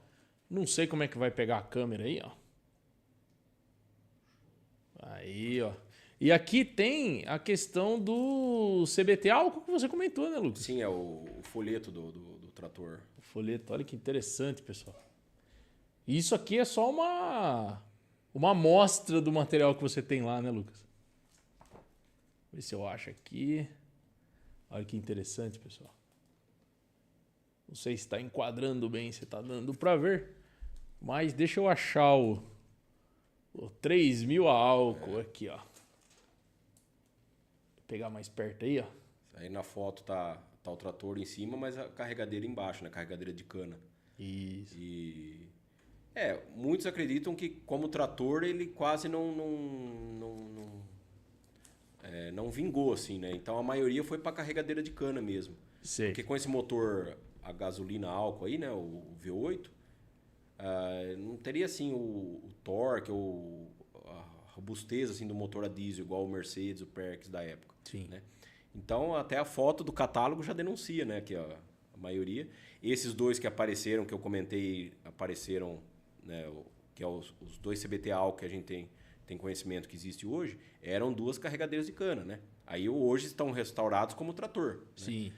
Mas apareceram como carregadeiras Aí de o cana. pessoal volta, restaura ele, volta ele original de novo por ser uma relíquia, Sim, né? E aí, assim, tipo, por exemplo, assim, para quem não entende, assim, o CBT ele é um trator que ele tem um chassis, né? Sim. Então, assim, é de uma certa forma fácil você pegar, tirar um motor e colocar outro, né? Mas também, assim, não é tão fácil assim. Mas, por exemplo, o meu CBT com o 2400 com o motor Detroit, dá pra gente tirar e colocar um Mercedes, que era o que faziam na época. Que O é o Detroit que estragava. o pessoal faz, tiravam, né? Exatamente, Exato. tiravam um Detroit, que consideravam um motor ruim, caro de se fazer, e colocavam um Mercedes. Mas também dá, hoje em dia, se alguém tiver, por exemplo, o motor Detroit, falsificar um CBT 2400. O cara vai Sim. comprar qualquer 2105, 2100 e colocar o motor Detroit, né? Porém, no CBT 3000 exclusivamente, isso meio que não é possível. Porque o chassi dele aqui, como o motor V8 ele é mais curto, então ele tinha um suporte fundido no chassi, no meio do chassi, né? Vou mostrar aqui, ó. E, Pode ir falando, vou mostrando aqui pro pessoal. isso. Então, Fica aqui, mais nítido. por exemplo, aqui no meio do chassi dele, Certo. então, ou seja, o chassi do CBT 3000 álcool ele é único. Porque foi feito para comportar para ser colocado o motor V8 álcool. Ele não foi compartilhado com nenhum outro modelo, então. Não, e aí, por exemplo, do lado dele tem um rasgo assim no chassi que era para ter acesso ao motor de arranque, Perfeito. Né, motor de partida. Então, ou seja, até daria para você montar um CBT 3000 álcool hoje, mas você precisaria achar o motor e o Certo. chassi de um CBT 3000 álcool, né? Entendo. Tem essa peculiaridade. Isso, exatamente. Então é o que vai tornando assim, para colecionadores, é o que o pessoal corre atrás, dos menos produzidos, né? Dos mais raros de se achar. Né? Sim. Como também um CBT, por exemplo, 2105, que é o que eu tenho lá na fazenda. Sim. Acho que foi o que a CBT mais produziu. Sim, né? Inclusive, acho que o que você mais encontra hoje, né? Dessa linha CBT, talvez o 1105 e o 2105. Isso. Só que aí, o que é a raridade deles hoje? Como é o mais produzido... O eixo dianteiro. Você achar um original em boas condições, bem conservado. Porque a maioria tem lâmina, já trocaram o eixo dianteiro, já tá, entendeu? Tá todo descaracterizado, né? Exatamente. Então, entendeu? Ou seja, o mais produzido é difícil você achar um original, né? Sim. E O interessante é que você vê anúncios hoje na internet, o pessoal vendendo esse trator, e o cara já até coloca lá no anúncio, né? O eixo Mercedes, Isso, né? eixo Mercedes, É o que eu falo, até na miniaturazinha que eu trazia de presente lá, até brinquei com o cara, falei, você precisava fazer um com o eixo de Mercedes, porque é o retrato lá no Mato Grosso, esse lado aí que eles usam. Não é tudo eixo Mercedes. Exatamente. Você vê anúncios mesmo de pessoal vendendo na internet. Você vê 10 tratores, 9 já tá com eixo Mercedes. É muito difícil achar um original. O freio também é outra coisa Já que é 100% modificado, né? É difícil você ver um que tá com o freio original, né? Porque que é uma das... como fala... Não é das lendas, né? Que o CBT não tem freio. Não tem freio. Né? Até fiz um dos videozinhos que eu fiz lá no YouTube, até bem acessado. Aí eu coloquei, acho que é a forma que você escreve, né? O título. Por que CBT não tem freio? Né? E muita gente pergunta... E, na verdade, assim, aí o pessoal fala, não, mas CBT tem freio. Não tem, que nem os meus dois freiam bem, você entendeu? Só que por quê? Eu fiz o freio novo, revisei, e eu não trabalho com eles. Se é um trator que você trabalha todo dia, né, e dependendo a topografia, o relevo ali, o freio acaba em semanas, você entendeu? Não é diferente de qualquer trator da época, que o freio aguentaria 1000 horas, aí, sei lá, né? Então esse era o problema dele, foi um freio, o trator foi crescendo, foi ganhando peso, foi ganhando lastro, e o freio ficou mesmo dos tratores lá dos Oliver dos anos 50. Eu acho que o grande ponto da CBT, a CBT é uma marca icônica, né? Uma fábrica brasileira, infelizmente não perdurou, mas eles produziram e comercializaram muitos tratores, né? Não só no Brasil, Sim. também fora. Só que eram máquinas muito robustas, né? Alguns modelos até um pouco simplórios, né? Mas eram máquinas que foram talvez parando um pouco no tempo. Né? Você não acredita? Sem dúvida. Nesse sentido de aumento de torque, mas se mantinha alguns acessórios ainda, né? Aqueles projetos mais antigos. O próprio 8060 da CBT, que é outro clássico, assim, né? Que é a versão 4x4, motor Mercedes. Mas quando ele foi lançado, ele já era ultrapassado no lançamento. Porque o concorrente dele era o Valmet, acho que o 118 ou o 138. Se eu falar besteira, alguém me corrige aí depois. Mas eu acho que já tinha algum Massey 4x4, né? Então, assim, o Massey, acho que, se não me engano, acho que era o 292, o 4x4. Ou seja, era um pouco menor que o CBT. Sim. Mas mesmo assim, a relação de freio, a questão do freio, a relação de marcha ali, era superior. Entendeu? Então, por isso que eu falo, eu gosto da CBT, sou fã da CBT, mas é uma verdade que todo mundo tem que assumir, que eram tratores... A questão do câmbio, a relação do câmbio, ele não era um trator que corria, mas também não era um trator reduzido. Sim. Então, era só aquelas 6 marchas ali. Você pega o Valmet na época, ele já tinha 12 no mínimo, entendeu? Então, tinha 6 marchas a mais, né? Ou seja, era uma coisa assim... A CBT não podia ter feito isso, ela tinha que ter se modernizado lá desde os anos...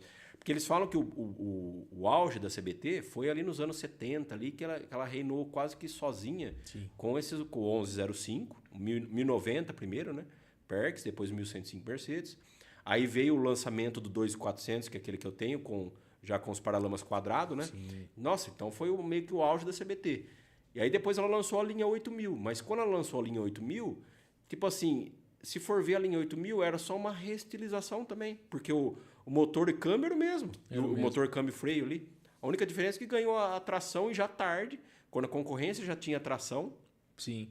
Até tinha a lenda, não, a história, né, que é verdade, que a CBT ela usinava os eixos da tração dianteira, os eixos EF, para concorrência, né? Então tem muitos tratores, até acho que o Ged outro dia mostrou lá no canal dele, que alguns eixos dianteiros, tratores da época, da Massey e da Ford, tem gravado no eixo dianteiro MPLM, que eram as iniciais de Mário Pereira Lopes Motores.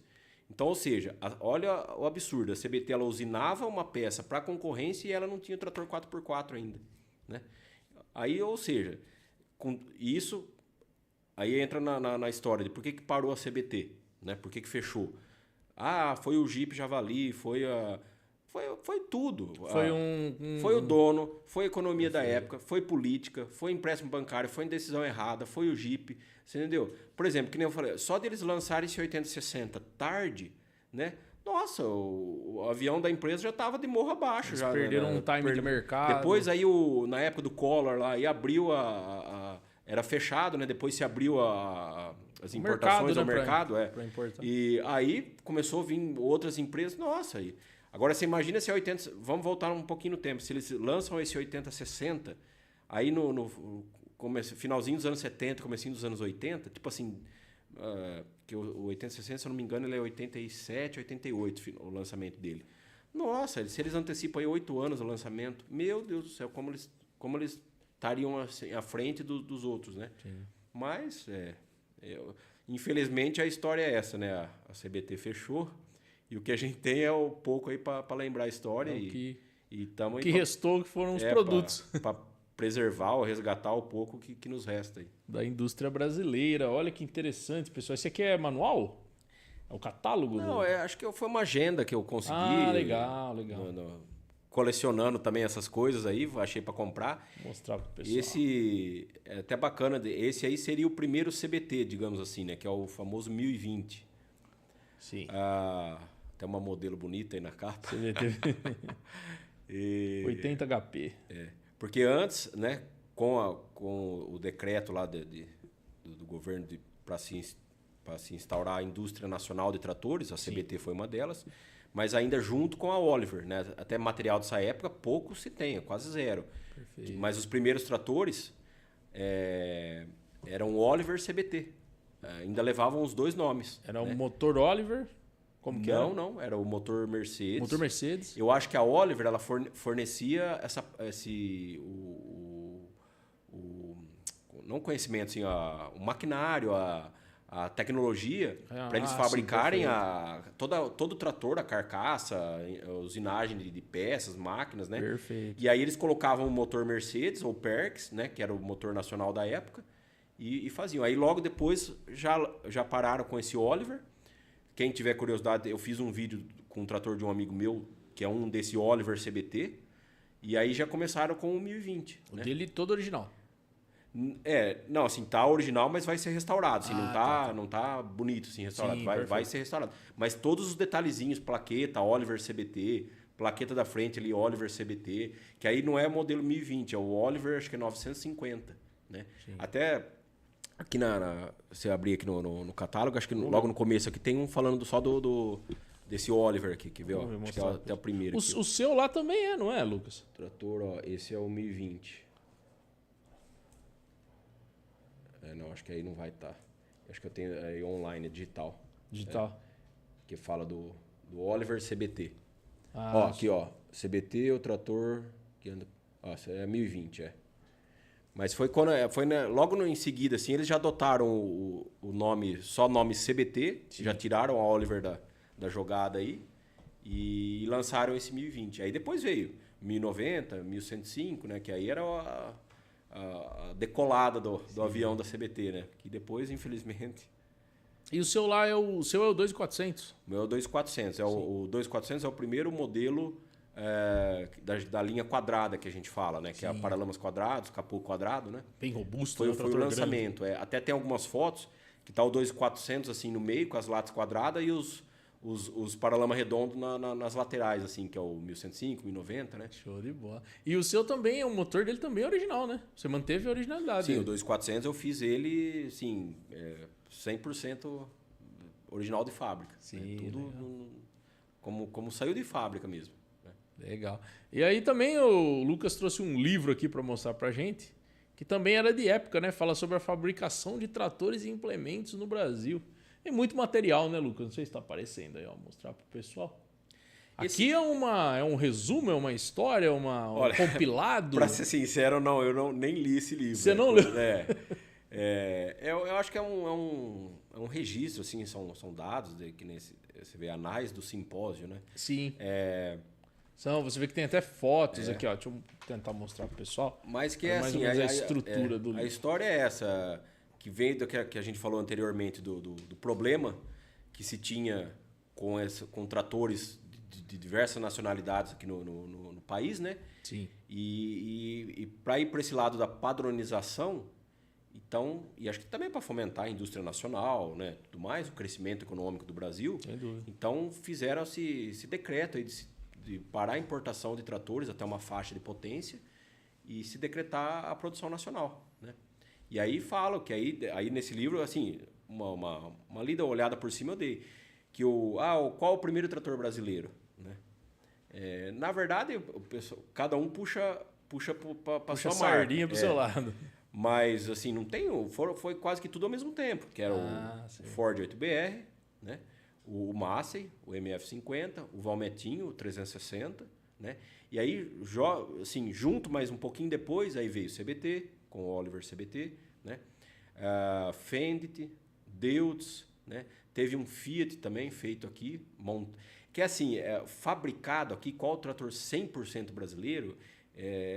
eu acho que é quase impossível alguém certificar isso. Porque foi assim, foram se nacionalizando com o passar dos anos, entendeu? Então, até isso aí tem uns outros artigos que falam que era com o passar do tempo, então um ano era 50% de nacionalização. Entendi. Aí aumentando com o passar do ano, até chegar a 100% de produção nacional. Perfeito. Né? Legal. Nossa, cara, tem muito assunto pra gente conversar. Nossa, né? essa parte assim, do primeiro trator nacional, que é aí onde muda completamente o cenário, né? Passa a ser aquela salada mista de tratores importados e passa a ser os nacionais, eu acho bacana, assim, você vê. E em internet, em podcast mesmo, em em literatura mesmo, livro, não tem nada assim para contar história. A gente tem que ir fazendo assim, ó, comprando um livro em sebo ou vendo artigo de revista. Outra coisa que depois eu comecei a fazer muito assim para pesquisar, eu comecei a comprar revista antiga de agricultura para ver essas matérias, ó, foto de trator, anúncio, feiras agrícolas, assim, que saíam nessas revistas. Era a internet da época, né? A vitrine da época. E ir aprendendo com isso daí, né? Que era a única forma, né? Mas, assim, não tem um material específico, assim, falando a respeito disso, né? Sim. Até muita coisa eu vejo, que aí eu comentei que antes do YouTube, não, né? Assim, junto, né? O YouTube era uma coisa... punha os videozinhos particular meu, mas aí eu comecei a fazer mais focado em trator antigo. Na época, muita gente fazia o blog, né? Blog, perfeito. E, na verdade, assim, o blog era...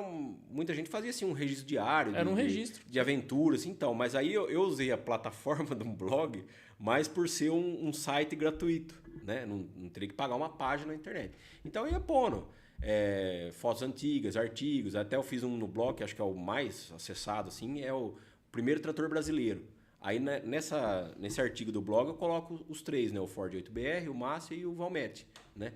Que é de uma revista, que eu tirei um artigo de uma revista, que da época, falando do primeiro trator brasileiro. Aí, transcrevi o texto e coloquei. Aí, hoje, eu vejo, assim, muito Instagram, YouTube, outros falando assim, que eles falam, o primeiro trator brasileiro. Você vai ver tudo aquilo que eu coloquei no blog, que eu tirei do artigo dessa revista, sim. Que o pessoal aproveita, sabe? Sem dúvida.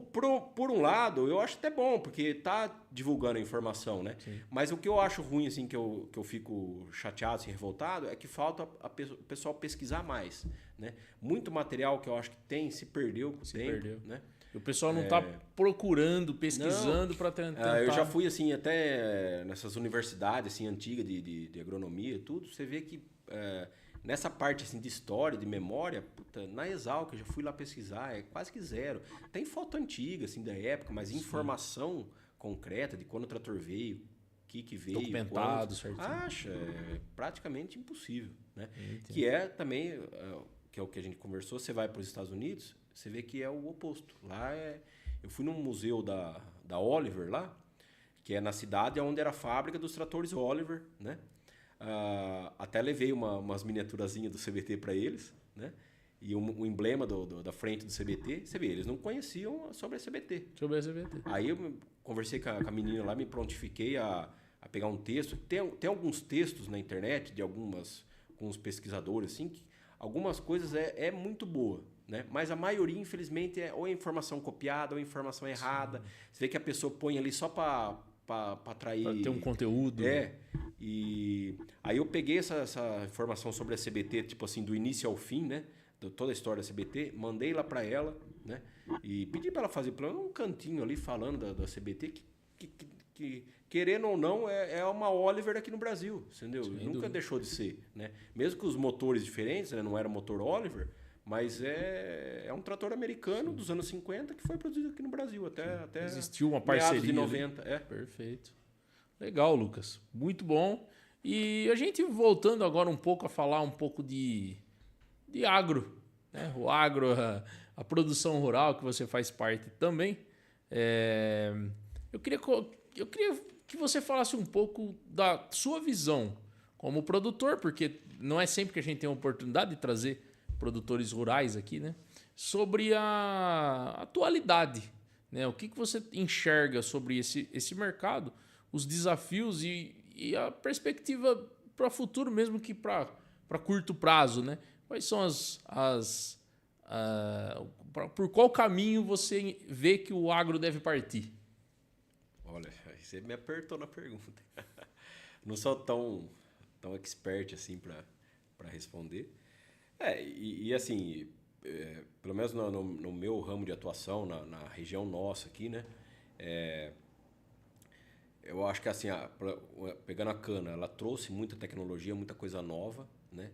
Mas automaticamente, a gente ainda vê muita gente trabalhando, até que nem no meu caso mesmo, o trator mais novo que eu tenho está com 20 anos, você entendeu? Então, assim, é uma realidade da gente se observar, porque, por exemplo, e mesmo para o futuro agora, a curto ou até longo prazo, assim, com os valores atuais, economia e política, a gente não pretende comprar um trator novo, né? Por causa, assim, da rentabilidade, do retorno financeiro. Você vai investir numa máquina que você pensa, para ela se pagar, você fala, meu Deus do céu, se for fazer contas, que é o que justifica também muito CBT trabalhando, né? Que a gente falou. Então, aí eu já não sei te falar assim em valores, em economia, assim, o que isso resulta, o que isso impacta, né? Mas eu vejo isso como realidade, como a nossa realidade aqui, pelo menos da região. Uma realidade de desinvestimento, né? Sim, ó, eu fui semana passada, eu fui lá para Tractor Fest em Guarapuava, né? Então daqui lá dá 800 quilômetros. Aí de lá, antes eu fui para o Rio Grande do Sul. Eu fui dar uma volta, conhecer um amigo lá que também é colecionador de trator. E aí eu andei ali na região de Passo Fundo, Ijuí, Panambi. E aí voltei, parei na festa, lá no Tractor Fest em Guarapuava e voltei. E olha, o que eu fiquei... Aí eles perguntaram, gostou do Rio Grande do Sul? Olha, o cenário lindo, sabe? As lavouras, tudo, onde eu andei. Mas as estradas, olha, não sei, assim, para quem eu devo fazer a crítica, se é para o governo do estado, se é para o governo federal, mas, meu Deus do céu, é estrada, assim, de 40 anos sem cuidado nenhum, sabe? É só remendo, para andar com o carro assim a 80 por hora era perigoso, sabe? E um fluxo de caminhões que depois eles falaram que é o canal ali, mais ou menos para ligar o Ponta Grossa ali no Paraná, que esse lado oeste do Rio Grande do Sul é essa estrada aí. Sabe? Eu fiquei assim, eu falei, mas não pode, que nem aqui em São Paulo. Parece que a gente já acostumou um pouco mais com essas rodovias melhor, lógico, pedagiada, né? Mas, sim. Sabe, é outra realidade. Como eu nunca tinha ido para essa região, eu fiquei surpreso por causa disso, porque eu não esperava. No Brasil, um lado agrícola, que eu acredito assim, rico, tem os problemas, como todo lado tem, né, no Brasil, mas é um lado rico, que produz lá no Rio Grande do Sul. E está, assim, abandonado. E também, alguns produtores que eu conheci lá, a gente brinca, mas é verdade, você não vê aquele trator zero, aquela colhedeira zero. Lógico, você vê nas grandes empresas, sim, mas a maioria... Mas acho que só nos gigantes mesmo, né? Então, eu fui em 2 lá, que até, assim, sou suspeito de falar porque eu fui levado lá por causa do CBT que eu gosto, né? Mas esse amigo meu, o gaúcho amigo meu, levou a gente lá para ver os tratores CBT de 2 amigos deles, né? Mas você vê, em pleno 2025, o cara trabalhando com 2 CBTs. Um ele colocou até gabine, né? E o outro um 1105. Você entendeu? Anos 70 e pouco lá, um trator de 50 anos. E sem dúvida se dá por conta da questão do custo do maquinário. É um custo-benefício que ele chegou ali, né? Sem dúvida. Exatamente. É isso aí. Na cana mesmo, aí voltando aqui para nossa região, na cana, por exemplo, assim, que é o que eu falei, a gente é de um tamanho de produtor que uma colheitadeira, você dá esse passo assim, para um investimento desse porte, um pulverizador mesmo, é tudo equipamento hoje na casa de milhões, né? Então, que é o que eu falei no começo, ou vai ficar grupos muito grandes, né? Os pequenos e médios praticamente vão desaparecer, que é o que eu acho que... Tendência. No atual cenário, né? Não gostaria que acontecesse isso, né? Mas, lá nos Estados Unidos, uns lugares que eu andei, eu vi que já é isso há um bom tempo, né? Os filhos vão para a cidade grande sem trabalhar, os pais arrendam as terras, né? E só grandes empresas que tocam milho, soja, né? Então, sei lá se é uma coisa mundial que vai acontecer aqui também, né? Sim. É de parar para pensar realmente, né? É um cenário que talvez seja tendencioso nesse sentido, mas que você acaba destruindo uma cultura, né? Que no Brasil é uma cultura, né? Assim como em outros países também. O fazendeiro, o agricultor, né? O sitiante ali vai desaparecer, né? Exato. Vai virar um funcionário, né? Porque uma grande corporação, o fazendeiro está ali, né, atrás da mesa, no escritório, né? Não está lidando com o trator, né? E hoje é tudo muito sistematizado, né? Não, e aí, além do mais, aí vem drone, exato, toda essa parte de computador, informática, GPS, celular, Então, assim, o agricultor mesmo em si, né?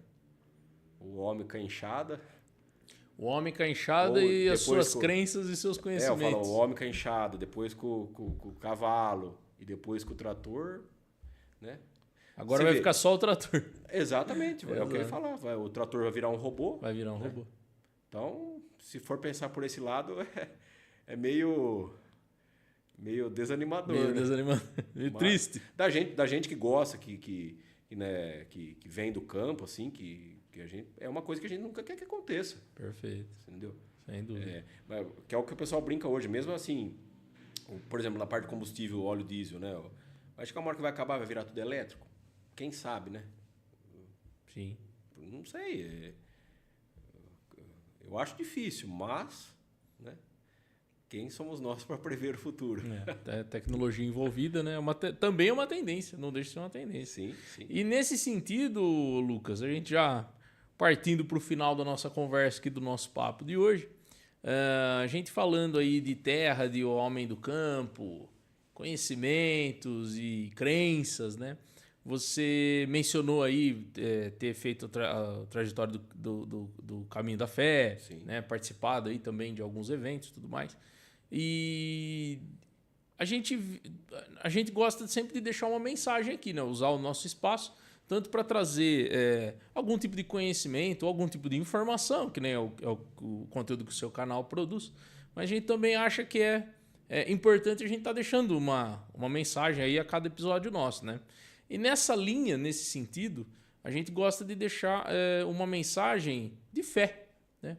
A gente acha que o agricultor, o homem do campo, ele tem um apego, né, com Deus. Não sei se hoje ainda está se mantendo tanto esse apego quanto era antes, né? Mas sempre teve uma ligação, porque quem vive no campo, quem vive do campo, vê Deus na natureza, né? Então eu queria que você deixasse uma mensagem nesse sentido, as suas conexões, né, com Deus, além dessas conexões com o agro, né? Olha, eu não sou muito bom nessas mensagens. Eu acho assim que a gente vem desandando, né, nessa parte de religiosidade e agricultura, né? Até um porquê a gente falou até da cana aí, dessa desertificação que a cana faz, né? Só mudando um pouquinho disso, não, cortando. Aqui em Monte Alto, não sei se você conhece, tem a famosa Rota das Capelas, né? Sim. Que tem ali Bitirama, que é uma área rural. O pessoal faz bicicleta, de moto, faz até a pé, né? Tem a Aparecidinha aqui de Monte Alto, o pessoal vai muito de Itápolis até lá, a pé, a cavalo, de bicicleta, né? Então, assim, essa religiosidade, você vê que o povo mantém, ainda tem, né? Mas uma coisa que eu vejo que, assim, não é uma crítica minha, é uma realidade que eu vejo na minha região. Vendo essa Rota das Capelas de Monte Alto, eu falei, poxa, eu vou fazer uma... Eu vou fazer não, né? Eu falei, vou demarcar uma Rota das Capelas aqui no município de Itápolis, né? E aí saí para andar de moto, para ir marcando, né? E lá tem inúmeros bairros rurais, né? Cada um com seu nome, chega lá, tem a igrejinha, salão de festa, né? Só que cada um é mais esquecido que o outro, né? E até tentei fazer assim um círculo assim para fazer essa Rota das Capelas pelos bairros rurais de Itápolis, mas que nem eu te falei, a gente às vezes tem ideia boa, mas sozinho você não é nada, né? Então precisaria de muito mais gente para ajudar, para implantar, né? Para tentar assim trazer o pessoal não para o campo assim, mas para trazer para esses bairros rurais novamente, né? São poucos, acho que os que ainda fazem festa ali no salão de festa do lado da igrejinha, sabe? Missa mesmo, acho que quase nenhum mais tem, é só na cidade mesmo. Então, eu não sei assim, se tem alguém de quem é a culpa disso, mas eu acho que precisaria ter atenção nesse sentido aí, né? Nesses pontos que às vezes ainda existem essas igrejas rurais, né? Pegasse, cada um adotasse uma comunidade, um bairro da cidade adotasse aquele bairro rural como uma área rural dele, né? Um quintal de casa assim para cuidar, para florescer em volta da igreja, como era antigamente, né? Porque está cada vez mais esquecido, né? Se for uma mensagem, seria essa, uma cobrança, né? Para todo mundo, assim, tentar voltar para a área rural e junto com aproveitando a religiosidade, né? Você vê, às vezes vai para cidadezinhas assim mais pequenas, assim, mas de outras regiões, por exemplo, longe daqui, 300, 400 quilômetros, às vezes eu tenho amigos, você vê que eles ainda fazem mais essas festas rurais, né? E pelo menos aqui no lado de Itápolis eu sei que está cada vez mais... Lógico, tem causa assim, depois da pandemia lá do Covid, lógico, essa questão de festa, caiu bem, aí já pararam de fazer, aí já não faz mais, né? Mas fica o puxão de orelha, né? Para os responsáveis, pessoal da Igreja Católica e o pessoal dos bairros rurais, né? Vamos fazer uma forcinha, né? Organizar a festa de novo, né? Faz tantas vezes tanta festa na cidade, por que não pode fazer na área rural, né? Perfeito, pessoal. Então, queria te agradecer, cara, pela presença. Eu tenho certeza que a gente tem assunto para mais vários podcasts, né? Horas e horas. Conversamos aí só por cima, só para o pessoal, né, se inteirar um pouco mais, né? Não se alongar às vezes tanto. Mas queria te agradecer pela presença, cara. Muito obrigado por essa moral, essa presença aqui hoje. Muito importante para a gente, para estar trazendo conteúdo, conhecimento aí pro pessoal. Eu que agradeço a oportunidade. E para quem, sim, gostar do assunto de trator antigo, tem às vezes um trator antigo, quiser restaurar, assim, é o que eu falo, você até me perguntou, né? Tem que ter vontade, paixão, né? Não desanimar, entendeu? Porque todo o entorno assim é contrário, né? Desde questão econômica, né? O que você vai gastar, mas se é um bem, principalmente quem tem às vezes um trator antigo que era da família, nossa, isso aí não tem preço no mundo que paga, né? Você tem uma coisa que era do seu avô, né? Do seu pai, né? E é uma cultura assim que aqui no Brasil poderia ser um pouco mais assim difundida, né? Você vê, eu converso com gente, muitas vezes as pessoas têm vontade, né? Mas acaba deixando de lado para fazer outro hobby comum, né? Sim, sim. Mas é isso aí, eu agradeço o convite mais uma vez e para quem quiser tá seguindo as redes sociais, qualquer dúvida, perguntar, né? Deixa as redes sociais pro pessoal para... O Instagram na verdade é mais assim, meu, assim, não coloco tanta coisa de trator antigo, mas também nem coloco muita coisa, né? Mas sim, quem quiser pode conversar por lá, é lucas.nori.michelete. O YouTube é Lucas Michelete. E o Facebook também é meu nome, Lucas Nori Michelete, né?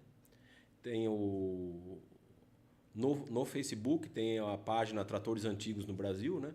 Mas o Facebook também, ultimamente, não está muito em alta, né? Sim. Mais é Instagram hoje e YouTube, né? Perfeito.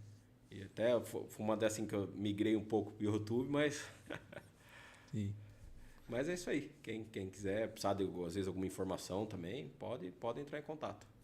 Legal. Muito obrigado. E para você que gostou do conteúdo de hoje, já se inscreve lá no canal do Lucas. Acompanha, tem vídeo a se perder lá. Eu mesmo não consegui encontrar muito conteúdo que eu estava procurando, que são muitos vídeos e alguns vídeos mais antigos, né, tudo mais. Mas um conteúdo muito legal, muito diferenciado e que pautou o nosso convite aqui para ele hoje, né? E para você também que acompanha a gente, sabe que a gente sempre vem trazendo aí os convidados que trazem tanto conhecimento quanto conteúdo de diversos pontos, diversos elos da cadeia do agronegócio, sempre trazendo informação. A nossa mesa aqui, um espaço amplo, democrático, para a gente estar se comunicando. A comunicação é um ponto importante dentro do agro, pessoal. Então, para você que gosta do nosso conteúdo, já se inscreve aqui no canal nosso no YouTube também. Deixa um comentário aí se você já conhecia o conteúdo do Lucas, né? Se gostou, achou alguma coisa diferente. A gente também tem nossa página no Instagram, pessoal. Lá o conteúdo é mais dinâmico, a gente vai postando ali a rotina dos episódios, alguns cortes, né? Vai utilizando como comunicação também, que é o @podcast. Aqui é Agro, segue a gente lá também. Eu sou Leonardo Bueno e muito obrigado. Valeu. Show de bola.